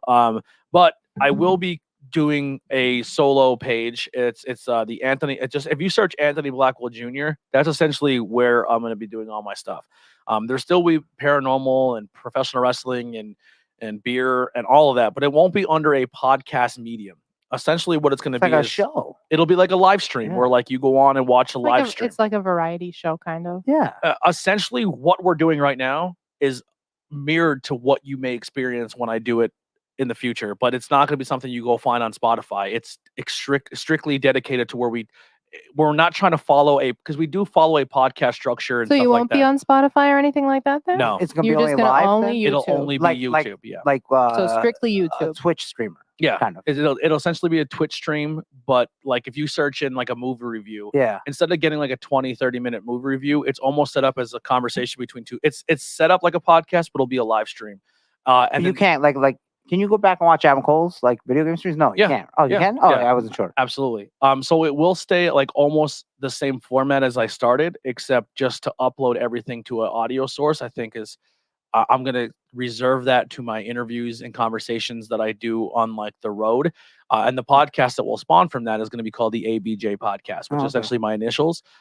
So there will be a podcast that spawns from the page, but the page itself will be essentially everything I'm into, like all the 5 podcasts plus more things that I didn't talk about. Like I like sports and stuff. And there won't be like a really strict, like, hey, this Thursday we talk wrestling and this, like it, whatever feels like right to just talk like about. How Howard does. Exactly. And then we jump on live and maybe we promote like, hey, this, like, it'll be like, hey, we get together and say this Thursday, I want to talk to you about fucking Iron Maiden. Okay. And then you come on and me and you go on a live stream, almost like a podcast we talk, but it's more or less dedicated to the live stream side of things. Okay. And we talk whatever topic you want to talk about, but it's not technically a podcast. It won't go on a podcast platform. Yeah, I would call that a show. But he's shooting for more of a content creator too. Yeah, I'm going for and like I still will do movie reviews and unboxings and beer reviews and stuff like that, except it'll be more just dedicated. And it will only be on YouTube. I'm not putting it on YouTube and Facebook and Twitch. And I mean, I might do Twitch, but I'm not sure yet. See, there's demand first. Yeah, I'm just sticking to YouTube. I want to thank everyone who did subscribe because I don't even have a piece of content on that page, and it's already at like 92 subscribers. Oh yeah. Last I looked at when I subscribed, it was 77. Yeah, so I was at like 8 in the morning. Yeah, it's currently at 92 subscribers. There you go. Which is dope. And I'll be on all social media: Instagram, Facebook, Twitter, all that stuff. Yeah, it's all there. You sparked up the Patreon again, I noticed. Yeah. So if you were subscribed to the interviews at Everyday, the IWEP Network Patreon, and because I shut it down but I can't go in there and delete people's Patreon support unless I block you. Oh, that's weird. Yeah, it's stupid. So if you're on there and you don't want to be, you can go cancel that. If you stay on, very helpful. I think it's like $90 a month right now, and that'd be super helpful to keep things going. If you want to subscribe, it is patreon.com/Anthony Blackwell Jr., I believe. Let me just double check that before I give that link out. If you could do $1, anything, $1, $5 goes a long way. It helps fund. I am looking to do a lot more when it comes to, so it's patreon.com/Anthony Blackwell Jr. I have 11 people that are supporting for now until they find out they get billed and maybe they dip on me. But yeah, so I want to, so essentially my podcast that I want to do, and not just the podcast, like it may just be the content creating side of things as well, where I want to bring GoPros. With my joint disorder, it's very hard for me to bring a lot. Like we've all went on trips where I have to carry like 6 duffel bags and power supplies. That's a lot. It is a lot. And a lot for anybody. And a lot of times with interviews, I'm alone. Yeah. I want to go in and just set up a GoPro, maybe 2 or 3 GoPros, have one on me, one on the guest, one like a 3-camera setup, my wireless mics. I could throw all that in a book bag and say, like, for you example, like I want to interview you, but I want to interview you in your happy place. Maybe your happy place is your comic book room. Or yours is in the woods by your house. And yours like anywhere. Like you wouldn't like my happy place. My happy place is filled with crystals and occult things. So that's fine. I mean, I'd be. Hey, it's your happy. It's not ours. Yeah, it's yours. Yeah, it's not. It could be fucking little baby precious moment dolls. Yeah. Oh god. Listen, I think the rocks and crystals. Scare me. Rocks and crystals are cool to look at. I just don't think they cure leukemia and stuff. No. If you turn them the right way. Vibrations though. And then you rub them on your eyes. No. And you become Daredevil. Yeah. So it's essentially going to be when you watch chemicals got into his eyes and he got blind. But they melted the rocks down and made the chemical. I don't know. I'm reaching. But anyway, if you go to this podcast, the ABJ podcast, it'll be audio and visual. But the premise of that is where are we going to be recording next? There will be essentially, once we're done, this table will be almost never used. These curtains may come down. This may be a kitchen again. You know what I mean? Get back to life. Yeah, because it was 4 years of like I miss funerals. I missed a friend's wedding this weekend. I like missing funerals. I don't go to them either. Yeah. And here's the thing on a funeral. I get you. You're missing life. Yeah, dude. It got to the point where you can't see somebody in life and forget about it. I see Heidi maybe one day a week, and it's literally in a 15-minute window when she walks in when we're recording, and I say hi, and maybe I step away for a second to use the bathroom and say hey before she goes to bed, I love you. But that's it's tough. It's tough to sacrifice that much for six audio plays and 12 views and no comments. You know. So, and at least with the other channel, if it doesn't catch, it doesn't. If it catches, cool, but it's not going to be as much of a stretch for me to record that. How can I catch with that slogan now? Now that you explained it to me, because it went right over my head, I'm like, oh, it's just his initials, whatever. Yeah, so the initial. Just get a picture of a hot girl on there. So when I initially was going to start it, I was trying to find synonyms. Hot anime girl, since we're coming from that anime convention. Hentai. When I was going to make the episode, I was looking for synonyms of conversation, because every podcast has talks with our conversation. And I wanted to make it, and it sounds really vain and stupid, but I think from a business standpoint, most people who are in this field are setting themselves up via their name and making them the brand. Like Chris Van Fleet, Joe Rogan, fucking Gary it's always their name. Right. And then when I meet somebody, instead of me saying, oh, do you like beer, pop culture, like I have to sell 14 podcasts and they have to type it all in. My show, where I just say, you have a much better shot doing it by yourself. Yeah, you do. And I have a much better shot. I mean, the shot is still 1 in a million, but you have a much better shot that you don't, Yeah, so that's essentially the strategy, and it was going to be. So I was looking for synonyms for conversation, and I found intercourse. Oh, okay. Intercourse with Anthony Blackwell. There you go. And I figured that won't go. Like that'll get me to a point, and then like I go to interview somebody, like I'm not. You tried to pull a Renee. Yeah, oral sessions. And even she backed out of it after a while, because I don't mind the jokes, but like if I go to interview somebody I really want to have a conversation with, and like, bro, I'm not coming on intercourse. But the ABJ it does have a little bit of a fun because people put a space in the A and it says, look, people it's might ABJ. not get it. Yeah. You know, at first. I didn't get it. I didn't get it. But I mean, especially if you just say it, then I didn't get it. Oh, okay. It'd be really funny just to see I heart ABJ stickers everywhere, like in bathroom stalls. I don't get word plays, I guess. That's like what the one guy from Megadeth. He's like some lady came up to him in the bathroom or not outside. A new album out, I see. Somewhere. Yeah, it's pretty good. We didn't corrupt Kelly enough that she gets blowjob jokes. Yeah. But they said, "What do you do?" I don't even know what a BJ is. And he's like, I don't get word plays. I guess I didn't get wrestling over everything either. So yeah, he says, "I'm in a Christian metal band. We're called Megadeth." She's like, "Oh, that's very nice." Yeah. Yeah. So that's pretty much it. So if you guys want to check that out, interviews with everyday people. We're having its last episode coming up very soon. I did announce one of the guests, Bill Trey. Okay, cool. I'll announce the next one here. It's gonna be Courtney. Oh my God, Courtney Smith. Okay. Yeah. She's gonna be coming back, and then who's she now?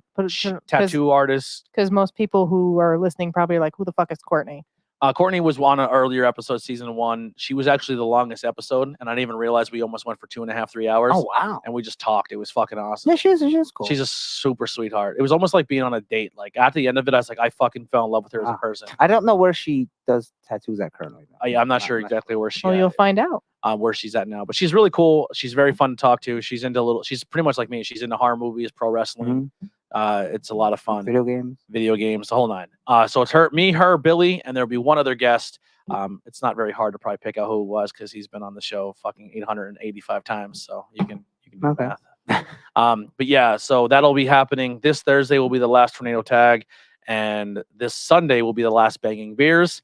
And then once we knock out the last Not Cool and the last interviews with everyday people, that'll be it. So you're going to take a break for a little bit and spend some time with Heidi, or are you going to jump right into No, this? I'm going to take a break and figure things out and then jump in. Like if something crazy happens on wrestling, I might be like, would you like to interview The Rock? Yeah, like I may start getting a little bit of content to upload. Like if I go to shows, I might start like a little video, stuff. A little bit, yeah. I know one of the things I talked about with Brian is kind of doing what we were doing before with the wrestling, like how we wanted to do with the wrestling. Car ride home. The car ride home. Yeah. Well, it's hard to do that because we both don't get to see the shows. Like I get to see he does it. But like where we go on IWTV and we pull up an old a Chikar episode or something, and then like with him, he can just do it remotely because that might be a good live streaming thing too. Yeah, where we just review shows and and a live review, I guess you could say. Yeah, and that'll watch along. Yeah, kind of watch along and But that's essentially the plan. Truth Behind Illusion. And now, or any podcast stay like is Pullbox Pals and so Welcome Back. Are they going to their own thing? Yeah, they're all staying. It's just the IWEP network won't be a thing anymore. Okay. Yeah. It cost me a pretty penny to keep that website alive. Okay. So I canceled that. Like what it cost to keep that network alive was expensive. Yeah. So you won't even have like a website for yourself, your new thing now. It's just going to be strictly YouTube, basically. Yeah. Sometimes I don't think you need nowadays. Might not need. No. Social media can handle almost everything. Yes. The audio platform that I'm going to go to when I start the podcast, it won't be an Anchor. I wanted to do this with the podcast before, but it is a monthly service to do this website, and the monthly service pays for the thing. The algorithms are a lot better. It puts you in more spaces, and it gives you better feedback on what's being listened to and how and time. Oh, that's good. It's done much better, and it also gives you a website. Oh, so it'll make a website, and it's all part of the same fee. Oh, okay. And like these websites also give you more opportunities to monetize with sponsorships and ads. So that will be helpful when it comes to the podcast side, but the monthly fee only at the time only would do one podcast at a time. Oh, okay. So I'd have to pay it for all 5 shows. That sucks, yeah. But none of the shows are getting deleted. Nothing's going away. If you still want to go and listen to back episodes, we still get a cent per play. So if you want to support, you can still do that. I will. That's a I was thinking about scrapping the merchandise page, but I'll keep it up for a while. If people, nobody bought anything in almost a year anyway. But if you want a T-shirt to say, "Hey, I supported this for a while, and I want to wear a T-shirt to say it," that'll be there. If you want to see more content, like I said, you may see us all sit at the table and still talk this stuff, but it'll be under the other channel. Yeah, I'm not. So the branding is going away, but if you're into what we did on the network, it'll still kind of live on through the new channel. That's all I got. Still got some wrestling shows. Yeah, you can still come to the wrestling shows and see me. Now that I'm not running 5 shows, you might see me more out and like supporting live music and open mics and going to support Sarah on like a lot of things we did on Thursdays were she does she does a comedy. Carbon, They do an open mic at Pilgaroo every Thursday. Pilgaroo has a lot of stuff. It's on a Thursday night. Yeah, they have open mics for a bunch of musicians go. Like I was actually offered jobs to host open mics, but I just couldn't do it because of now you can, especially the pay. I mean, you done good at Black Diamond when you were up there the few times you were there. So it opens up a lot more opportunities to go out and meet people and hang out. And because another thing that I'm going to be honest, that frustrates me a lot too is like I don't get invited to a lot of things. Like for someone to say, "Hey Tony, I want you to come hang out," it just doesn't happen for me. Always busy. Well, that's the excuse I get is because we thought you were busy. But at least let me decline, you know what I mean? Or let me move things around. Like it does bother me that like I don't hang out with anybody. And the only time I hang out with people is at this table. Like, and the only way I can like hang out with friends is if I include them on my thing. But when they go out in the real world, it's like people are going to bars and breweries and concerts and hanging out and doing family shit or going to amusement parks. And it's just like, oh, like my entire friend group is went and I fucking wasn't even told about it. So it would be nice to somehow get my life back and maybe make myself available to live life and still make content. So I seriously want to thank you guys. I know this podcast, this is out of the 5, this is the one that's been around the least amount of time, but lots of cool experiences, memories. I mean, we got to record twice in the Jim Thorpe prison. I'm still down to do that if they're willing to have us. And like I said, I can still bring you guys along if you want to do that. And still, if that opportunity still is for us, and we'll do it on the other channel. But a lot of cool things, a lot of fun conversations. Like I said, once I get the GoPros and everything set up, if you want to support and help me get those GoPros quicker, like I said, the merchandise, the Patreon's all there. I would still like to get the 3 to 4 per GoPros and us go and drive to Clinton Road or go up to the Gordon Mountain I want to go to Clinton Road one day. Or like I want to go to these places and still record content and see what we find. Like I don't know. Yeah. So that's all on the table. Like this is not essentially the brand of Truth Behind Illusion is going away, but the possibility for content is not. If that makes any sense. I'm not cutting ship and abandoning on everybody. That's not my intention here. It's just I'm just trying to make that balance between my personal life and my dream, if that makes any sense. Because your personal life is that annoying. Is it annoying? But your business life is that annoying. Your personal life. Yeah, that's a Howard Stern reference. But thank you guys so much. If you made it this far and through my rambling, I appreciate it. I want to say too, I'll say my personal send off to people I don't get to see anymore is good journey, everyone. Good journey. And what did Sting say when he left TNA or when TNA was closing? It's not goodbye. See you later. The Undertaker. There's a lot of people that like to say goodbye. Please never. Yeah. Bye-bye.